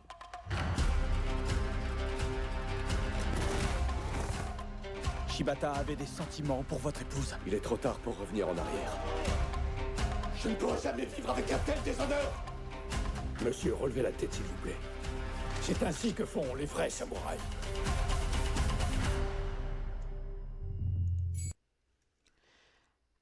Ah, vous l'attendiez? Peut-être pas, peut-être que oui, peut-être que non. Alors, le joueur de Go sorti semaine dernière, ancien samouraï Yanagi mène une vie modeste avec sa fille Edo et dédie ses journées au jeu de Go avec une dignité qui force le respect. Quant à son honneur est bafoué par des accusations. John, est-ce que tu veux parler de ce film que tu attendais quand même? Alors oui, donc bon, voilà, moi qui suis très fan du cinéma japonais, hein, j'en ai parlé la semaine dernière, hein, quand on parlait Oui. de Aniki, justement, je suis très fan, on a beaucoup parlé de Kitano. Kitano, qui d'ailleurs, en plus d'avoir apporté le cinéma Yakuza aux États-Unis, avait juste après, en fait, redonné goût au cinéma, justement, samouraï féodal au Japon en refaisant justement un remake de Zatoichi, une ancienne très vieille série japonaise, justement sur un samouraï aveugle qui vagabonde à travers le Japon. Et en fait, bah, moi, c'est ce que j'espérais retrouver un peu dans le joueur de Go, c'est-à-dire ben, retrouver cet esprit de ce vieux cinéma japonais, donc de filmer cet univers de samouraï. Et en plus, bah, ça parle de Go, en sachant que bah, moi, grand fan de Go, l'un de mes animés et mangas préférés, c'est Hikaru no Go, pour ceux qui connaissent, un très très vieux, voilà, mais Je sais que t'es vieux. fait par un petit mangaka très peu connu qui juste après a fait un certain Death Note, voilà, très très peu connu. Mais voilà, donc c'était pour moi ça a été une vraie révélation pour moi dans le monde des mangas, de l'animé, et du coup j'ai adoré le jeu de Go et j'ai appris après ça à y jouer. Bon, je suis nul, mais j'ai appris à y jouer. Et il n'y a pas de samouraï dans Pokémon Go. Mais si, il y a il y a un Si, il n'y a Pokémon. pas un... Si, oui, Si, il si, me semble que oui. il y a Skal. Ah putain, je me rappelle plus. Pourtant, Je ne saurais ah pas le dire, merde. non. Vas-y, T'es continue, pas de la je vais première chercher. génération, moi je suis un vieux de la vieille, hein. Ah ouais, Samouraï. Samouraï Et, Pokémon. et voilà, moi je m'attendais donc du coup à voir un film Sarmouraï.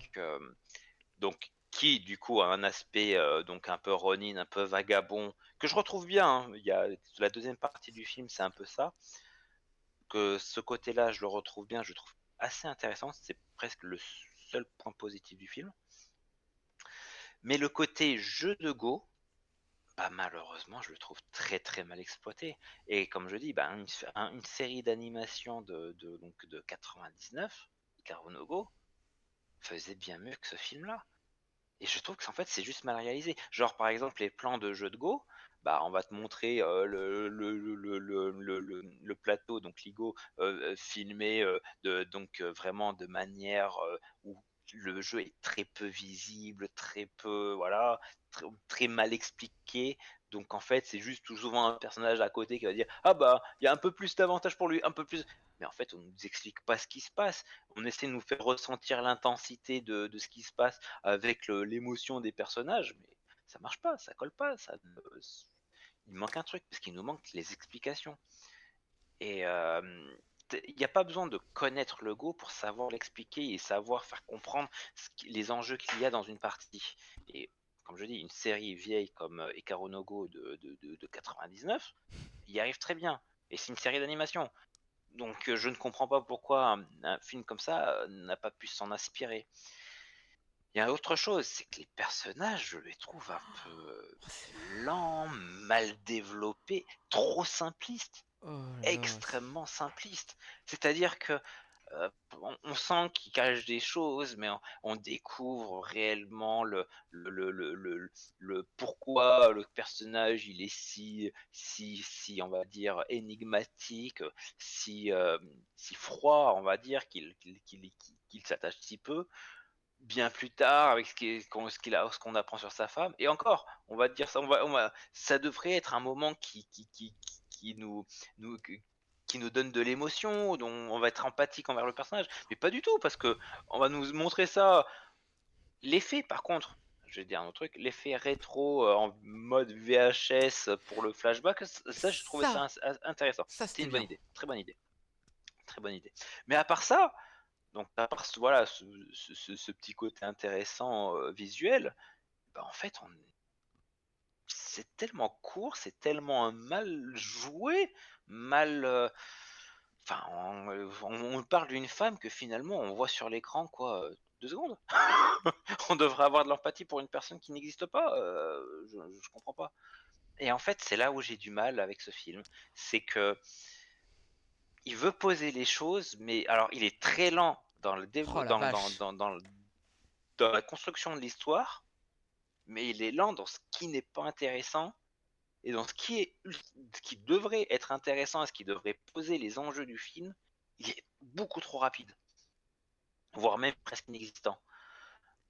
Et pour moi, bah, ça ne marche pas. Et voilà, le seul côté qui marche, c'est vraiment bah, dans le deuxième partie du film, où redevient donc un samouraï vagabond à la recherche de son rival, on va dire. Et le combat à la fin dans la salle de tournoi, ça c'était vraiment intéressant. Cette partie-là était intéressante. Les duels à l'épée, voilà, étaient vraiment bien faits, plutôt bien retransmis par rapport à ce qui se fait au Japon et dans ce genre-là, je précise. Et ça, je retrouvais vraiment ce côté cinéma japonais à l'ancienne, voilà. En tout cas, juste pour les phases combat de sabre.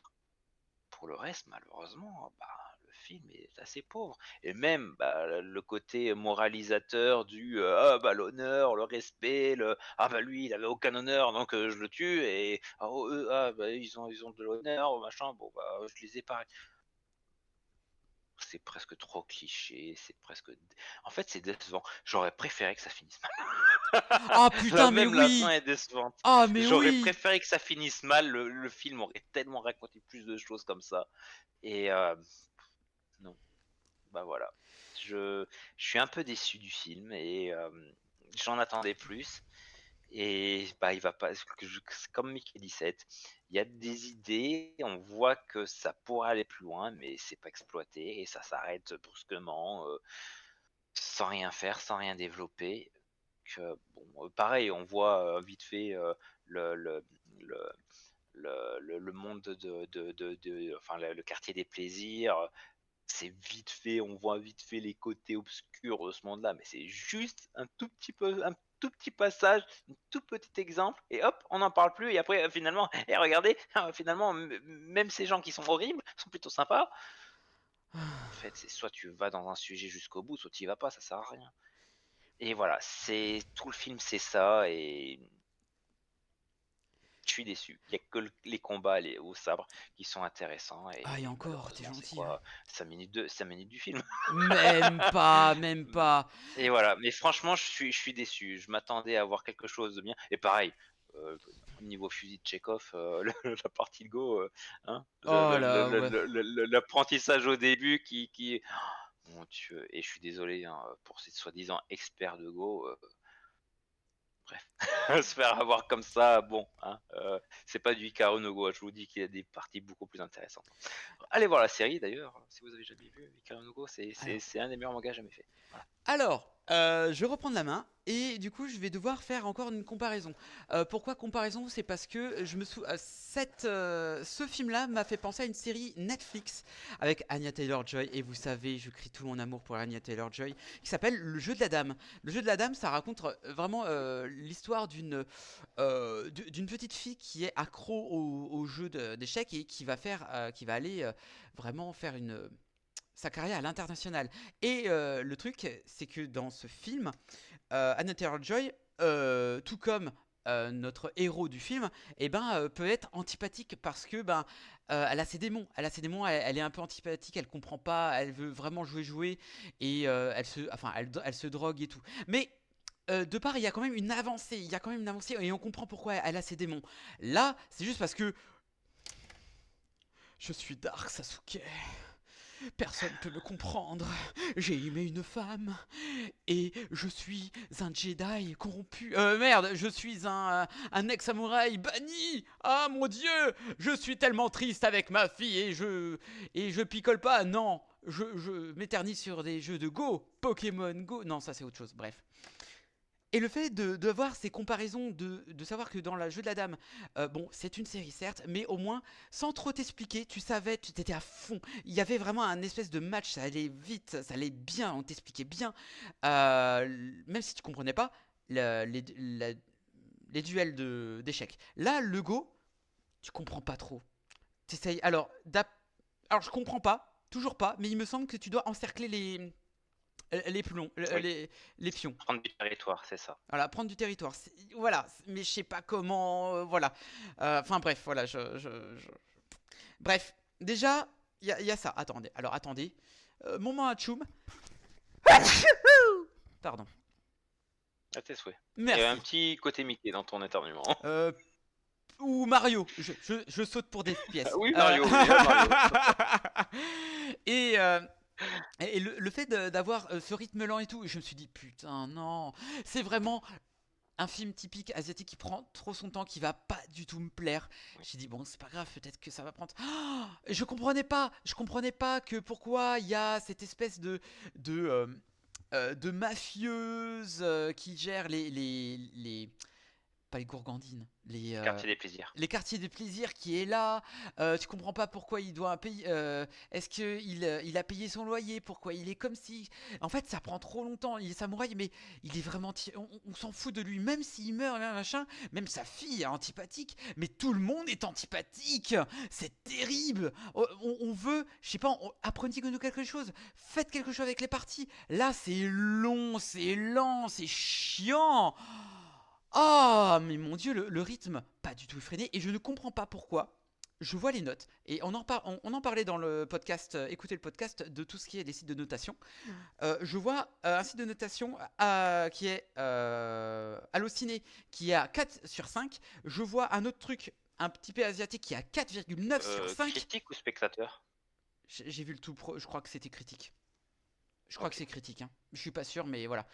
Et là, je me dis, mais je ne comprends pas. J'ai loupé des trucs. Et je me suis dit, mais John, éclaire-moi de ta lanterne. Tu seras beaucoup plus convié à. C'est mal filmé en plus. Ah J'ai oublié de ouais. te dire, mais par exemple, voilà, le nombre soi-disant, ça peut faire des effets intéressants quand c'est bien fait, mais tous les plans à contre-jour, Oh où là en là. fait, à un moment, il rentre pour voir un personnage, pour savoir si c'était lui, celui qui est recherché ou pas, avec le contre-jour, on voyait même pas le visage du bonhomme, et tu vois qu'il est déçu et tout ça, mais on sait même pas si c'était. Bon, on le voit par sa déception, mais nous, en tant que spectateurs, on n'a même pas vu son visage parce que c'était tellement mal filmé, le jeu de lumière était tellement pourri. Ah putain, c'est pourri. Même dans les flashbacks, la lumière, elle est horrible. Mais c'est pas ça. Il y a une scène. Ah oui. Non. Oh la vache. Oh, j'étais comme ça, du genre, oh, j'ai besoin de mes lunettes. Et le truc, c'est terrible. C'est que, à un moment donné, je reprends la scène. Il y a un mec qui va chercher. Il y a une conversation, un début de conversation dans une cabane, enfin dans une maison.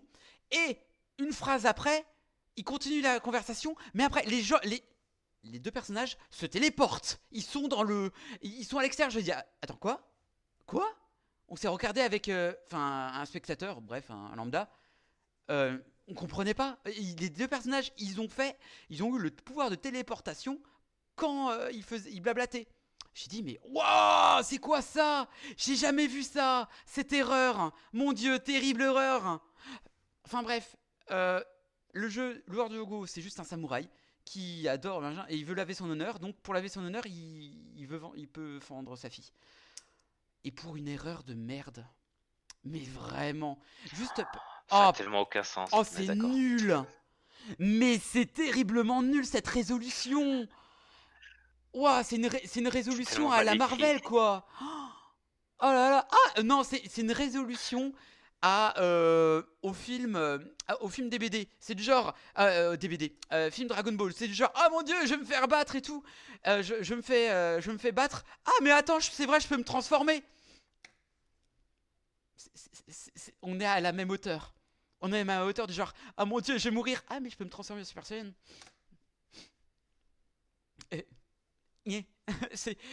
Est-ce que c'est pire que Leia qui vole dans les... Oui. Ah oui. Parce que Leia, on sait qu'elle a la force.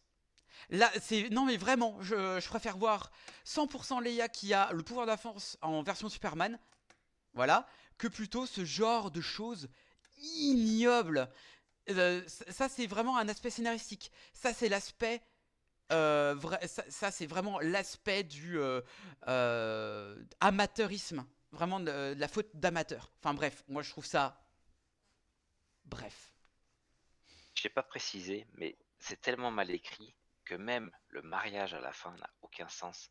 Comment tu peux accepter de te marier avec quelqu'un qui est responsable du fait que tu as failli, t'as dû vendre ton corps, même si c'est pas arrivé au final, que tu as dû vendre ton corps à cause de cette personne, de la bêtise de cette personne. Comment tu peux te dire dans ta tête, on voit à quel point les personnages sont mal écrits, comment tu peux dire dans ta tête, oh putain, je me marierai avec.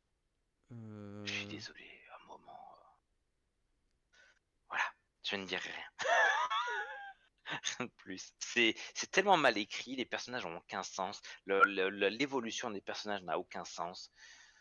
C'est une Oh horreur, là, en fait, ce film. c'est d'une nullité. Et j'hésitais à faire je préfère même faire une critique sur plan séquence de Novocaine que ce film-là. Parce qu'avec Novocaine, il y a quand même des choses intéressantes, malgré tout. Mais moi, ce qui m'énerve le plus, c'est qu'en plus, bah, malheureusement, ça donne pas.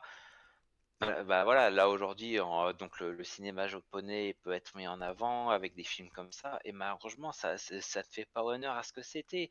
Nous, on connaît forcément les 7 mercenaires et tout ça, mais les 7 mercenaires, à la base, c'est un film de cinéma japonais, les fameux 7 samouraïs, qui est incroyable. C'est vieux des années 30, je crois, ou je sais plus, mais c'est incroyable. Ouais. Et Ouais, ce ouais. genre de film-là, bah, malheureusement, ça leur fait pas honneur. Genre les 7 Et samouraïs. oui, c'est ce que j'ai viens de dire. Ah, pardon, je me suis. Et Pardon. Autant pour moi. My bad. non, les 7 samouraïs sont, voilà, mais il y a pas que, hein, comme je dis, l'ancienne série Zatoichi était incroyable. Il y a plein de personnes qui a été repris. Aujourd'hui, dans One Piece, il y a un des personnages justement qui reprend ce personnage-là d'ailleurs. Le personnage de samouraï aveugle.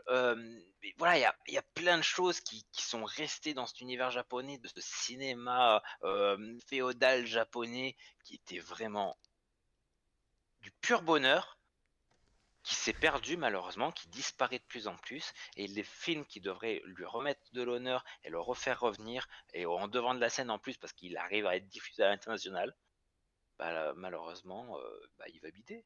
Il va bider parce que Ben oui. l'effort ils sont pas allés au bout de leur effort, et je trouve ça tellement dommage. Je suis extrêmement peut-être pour ça aussi que je suis un peu plus critique sur ce film, parce T'as qu'il est raison. pas si mauvais que ça, mais il y a tellement de promesses qui auraient pu être faites sur ce film qu'on se dit bah tout ça pour ça, c'est tellement dommage. Voilà. Non, mais voilà, on est d'accord sur ce film-là, mais là, franchement, c'est le moins bon. Vraiment, c'est le moins bon de cette soirée, parce que il y a encore un film qui vous attend et c'est complètement autre chose. Bref, est-ce que tu veux qu'on parle d'autre, tu veux qu'on continue, tu veux rajouter autre chose ou ça ira? Je pense que j'ai tout dit. Voilà. Très bien. Bon bah voilà, si vous êtes fan du style japonais. Allez et voir des Ikiro jeux no d'eau- Go. Si, ça je le dis. Ou alors Détective Conan, mais ça c'est autre chose. Attends quoi? Mais qu'est-ce que je raconte? Bref, sur ce, il est grand temps qu'on passe au 5e et dernier film de cette soirée, et il s'agit de Ma mère, Dieu et Sylvie Vartan. Et c'est pas du tout cette musique. Bref, c'est parti. Un Britannique a très justement écrit que puisque Dieu ne pouvait être partout, Est-ce que vous pouvez prévenir mon mari que je pars accoucher? Pars à l'hôpital. il a donc dû inventer les mers. Je peux le voir. Il a un pied beau. Et l'autre, il est pas beau. C'est une malformation.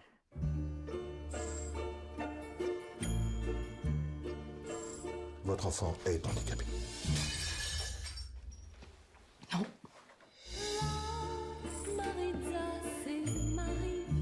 Ma mère s'attendait pour moi à rien de moins qu'un miracle. Roland devait rentrer à l'école en septembre. Son premier jour d'école, il ira tout seul en marchant. Mon mari n'était pas médecin, il était reboot. On va devoir placer Roland en famille d'accueil. J'ai besoin d'encore un tout petit peu de temps pour vérifier si c'est le grand miracle que vous et moi on attend depuis si longtemps. Je peux peut-être essayer de vous aider si vous voulez.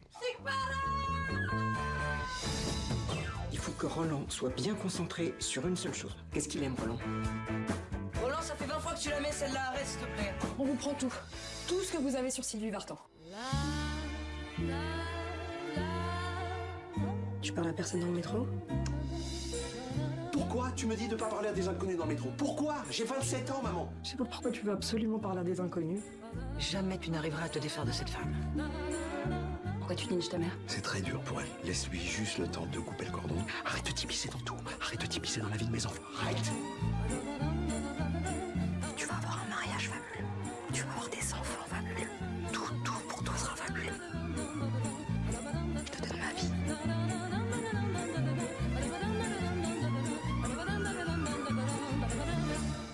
Madame.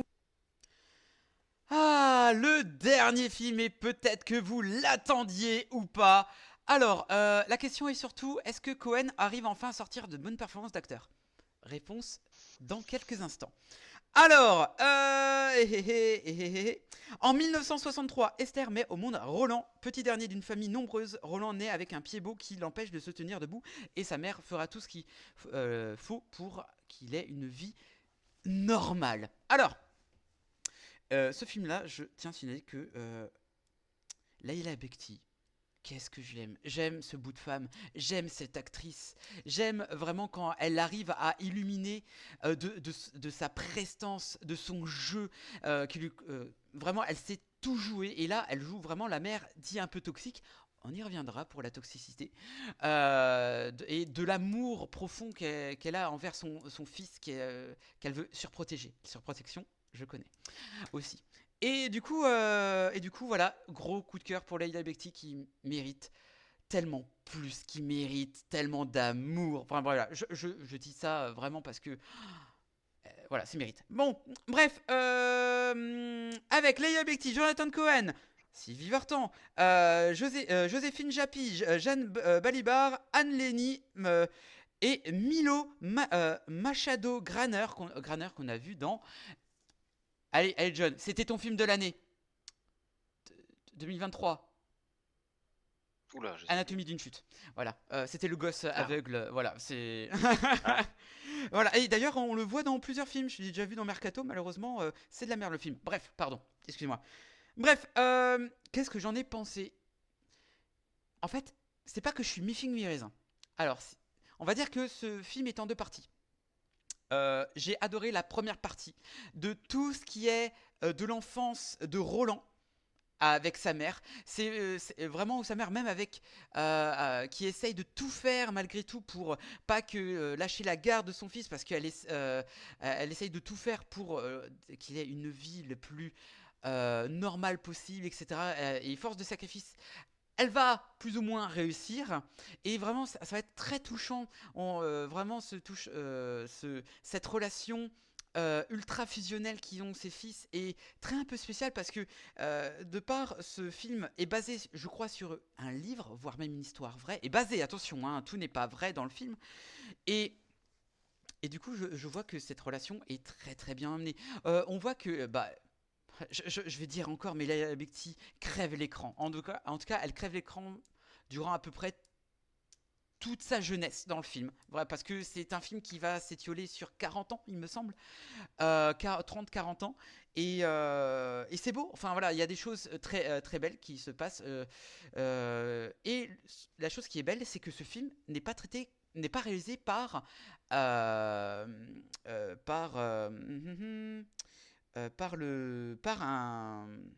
réalisateur français. Le réalisateur est québécois. Et il me semble que... Putain, Julie qui me l'a dit.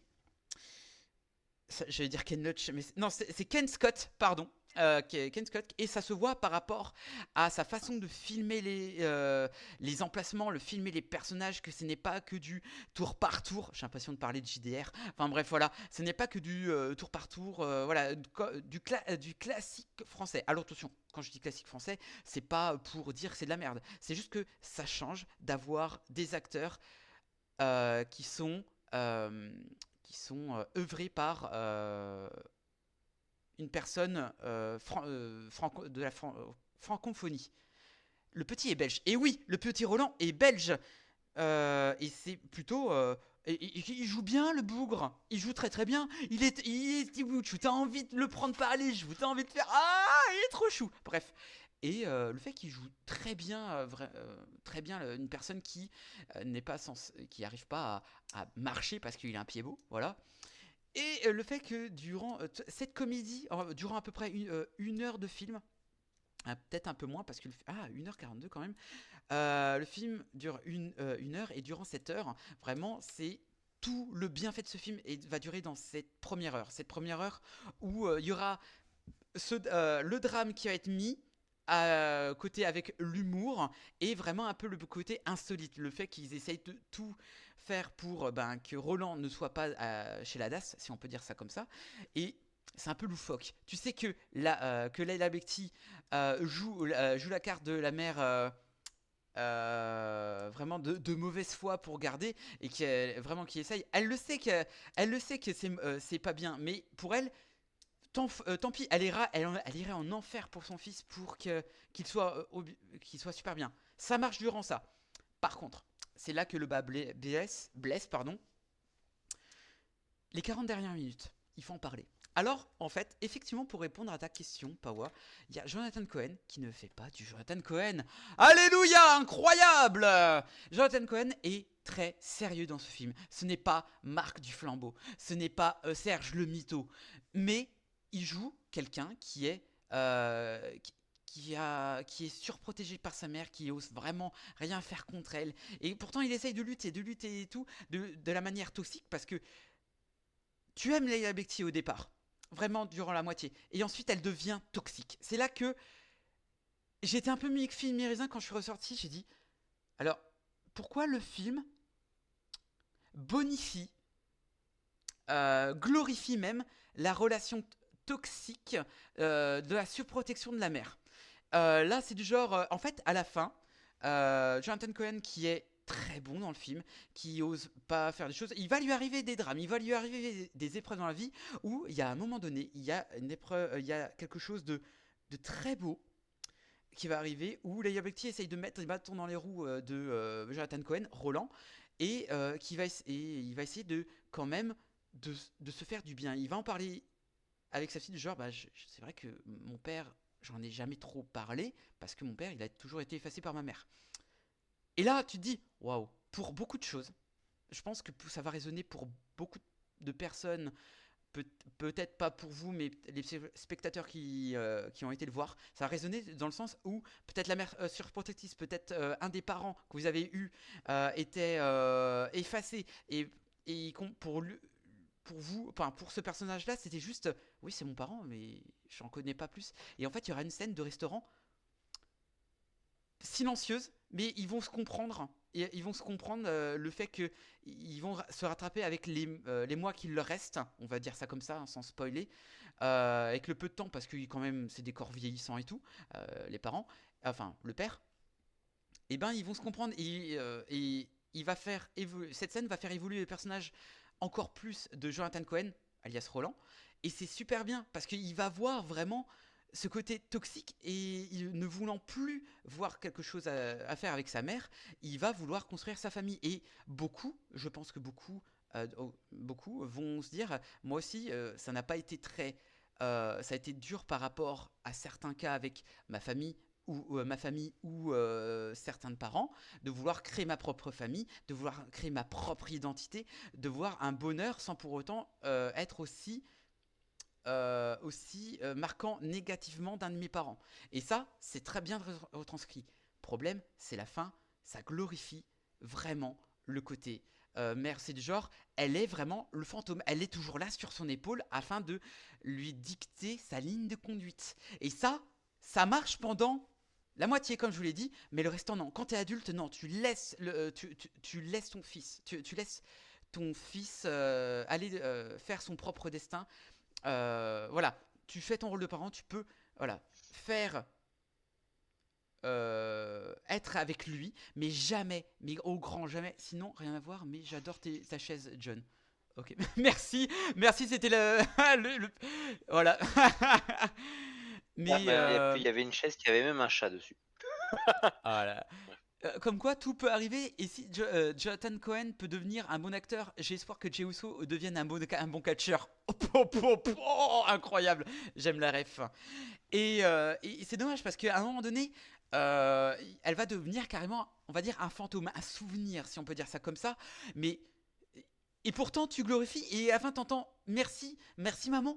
Enfin, non, je suis pas d'accord. Je suis vraiment pas d'accord. T'étais à ça, film. T'étais à une demi-heure de pas glorifier, d'être un super bon film, un des meilleurs de l'année, et tu le glorifies. Non, tu peux pas. Bref. Maintenant, je vais passer à la chose qui fâche. Maintenant, on a parlé de mère, Dieu, on s'en fout de Dieu. Parce que bon, voilà, c'est juste... voilà. On va parler de Sylvie Vartan, elle est dans le film. Sylvie Vartan, elle a des scènes dans le film. Sylvie Vartan, comme je vous l'ai dit, on a un cursus dans ce film de 30-40 ans. À un moment donné, Jonathan Cohen va voir pour la première fois Sylvie Vartan. Bon, ça n'a pas marché, c'est pas grave. La deuxième fois, il va faire une interview. Bon, bref, voilà, il va faire une interview. On parlait de la princesse Leia tout à l'heure de Star Wars 8. Vous vous souvenez de Rogue One? Que l'acteur, soit de Leia ou soit du commandant Targis, je sais plus comment il s'appelle, le commandant avec un grand front dans l'épisode 4, qui a été refait numériquement. Et ben là, vous voyez, numériquement, Sylvie Vartan, c'était horrible. Vous voyez les effets spéciaux de Ant-Man et la guêpe? C'est la même chose. Mes yeux saignaient. Ça aurait pu être pire, ça aurait pu être Flash. De quoi? Ah ouais, ah putain, mais oui. Non, vous voyez les BP de The Flash? C'était horrible. J'ai dit, oh non. Mais le truc, c'était malaisant. Mais pas, ça durait longtemps. Mais ça durait hyper longtemps. J'ai dit, oh le malaise. Ah, j'ai dit, c'est pas bien. Ah, je suis en train d'avoir des ulcères aux yeux là. C'est terrible. C'est pas bien. C'est vraiment pas bien ça, ce que vous faites. Mais alors que vous pouvez faire... J'avais l'impression d'avoir un filtre Snap. Mais c'était terrible. C'est peut-être ça. Hein. Il manquait plus que le filtre chien. Je l'ai moi, filtre chien. Regardez. Génial. Enfin, voilà, mais mis à part ça, et le fait qu'il y a quand même une bonne continuité, un bon développement quasiment pour Roland, Laïla Bekti est restée dure comme fer. Elle est restée comme ça. Mais non, un personnage, alors un personnage, le truc, c'est que partout... Tarkin, merci, commandant Tarkin. Un personnage dans un film, si vous voulez en soi l'aimer, pour qu'il soit pas un PNJ grossier, il faut qu'il évolue. Laïla Bekti, malgré tout l'amour que je lui porte, qui est incroyable dans ce film, elle n'évolue pas. Et un personnage qui n'évolue pas, c'est sans intérêt pour le film, et ça n'en tire que du mauvais. Pas quasiment que du mauvais. Donc voilà, je sais pas si je l'ai noté, je crois que je vais mettre un bon 3, un 3,5. Julie, si tu es encore là, j'ai hâte de savoir ton point de vue. Je pense que tu vas plus aimer le film que moi. Mais les personnes qui sont sur le chat en général, si vous le voyez, si vous regardez, c'est moi le fou ou c'est le monde qui est fou? Voilà, enfin, c'est pour ça que j'ai un peu... Le monde est fou. Moi, le monde est fou. On vit dans une saucisse. Bref, tout ça que je suis un peu et je suis un peu déçu. Je suis très très déçu. Je suis déçu, mais j'ai quand même passé un bon moment. Voilà. Voilà, à moins que tu veuilles rajouter quelque chose, mon cher John. Non, moi je l'ai pas vu et je sais pas. Ça me donne envie de le voir, mais voilà. À voir si j'ai le temps, peut-être je le rattraperai. Ouais, sinon... peut-être, je ne sais pas. Pardon, je suis très mystique. Non, voilà. Je préfère revoir Ricardo Nogo. Quoi hein Quoi hein Quoi m'a dit quoi? Pardon? Bref, eh ben, le monde est fou, vous voyez, est fou. Ouais, merci. On applaudit la blague de Parvois, bravo. Bref, messieurs, dames, il est grand temps qu'on se quitte après ce 5e film, et non des moindres. On se retrouve, je pense, dans 2 semaines, parce que semaine prochaine, pas possible, je suis à Paris. Je regarderai sur Canal quand il sera dispo, mais avec grand plaisir. Voilà, donc je sais pas trop les films, on verra. Je sais que j'ai une avant-première demain pour un film français. Voilà, avec l'équipe du film. Ouhou, je suis trop content. Je me rappelle plus le truc du film. Bref. Sur ce, messieurs, dames, on se retrouve théoriquement dans 2 semaines avec la fine équipe des chauves investis. Bref. C'était John en compagnie de Cerox. Passez une agréable soirée. Ciao, bye! Allez, ciao tout le monde.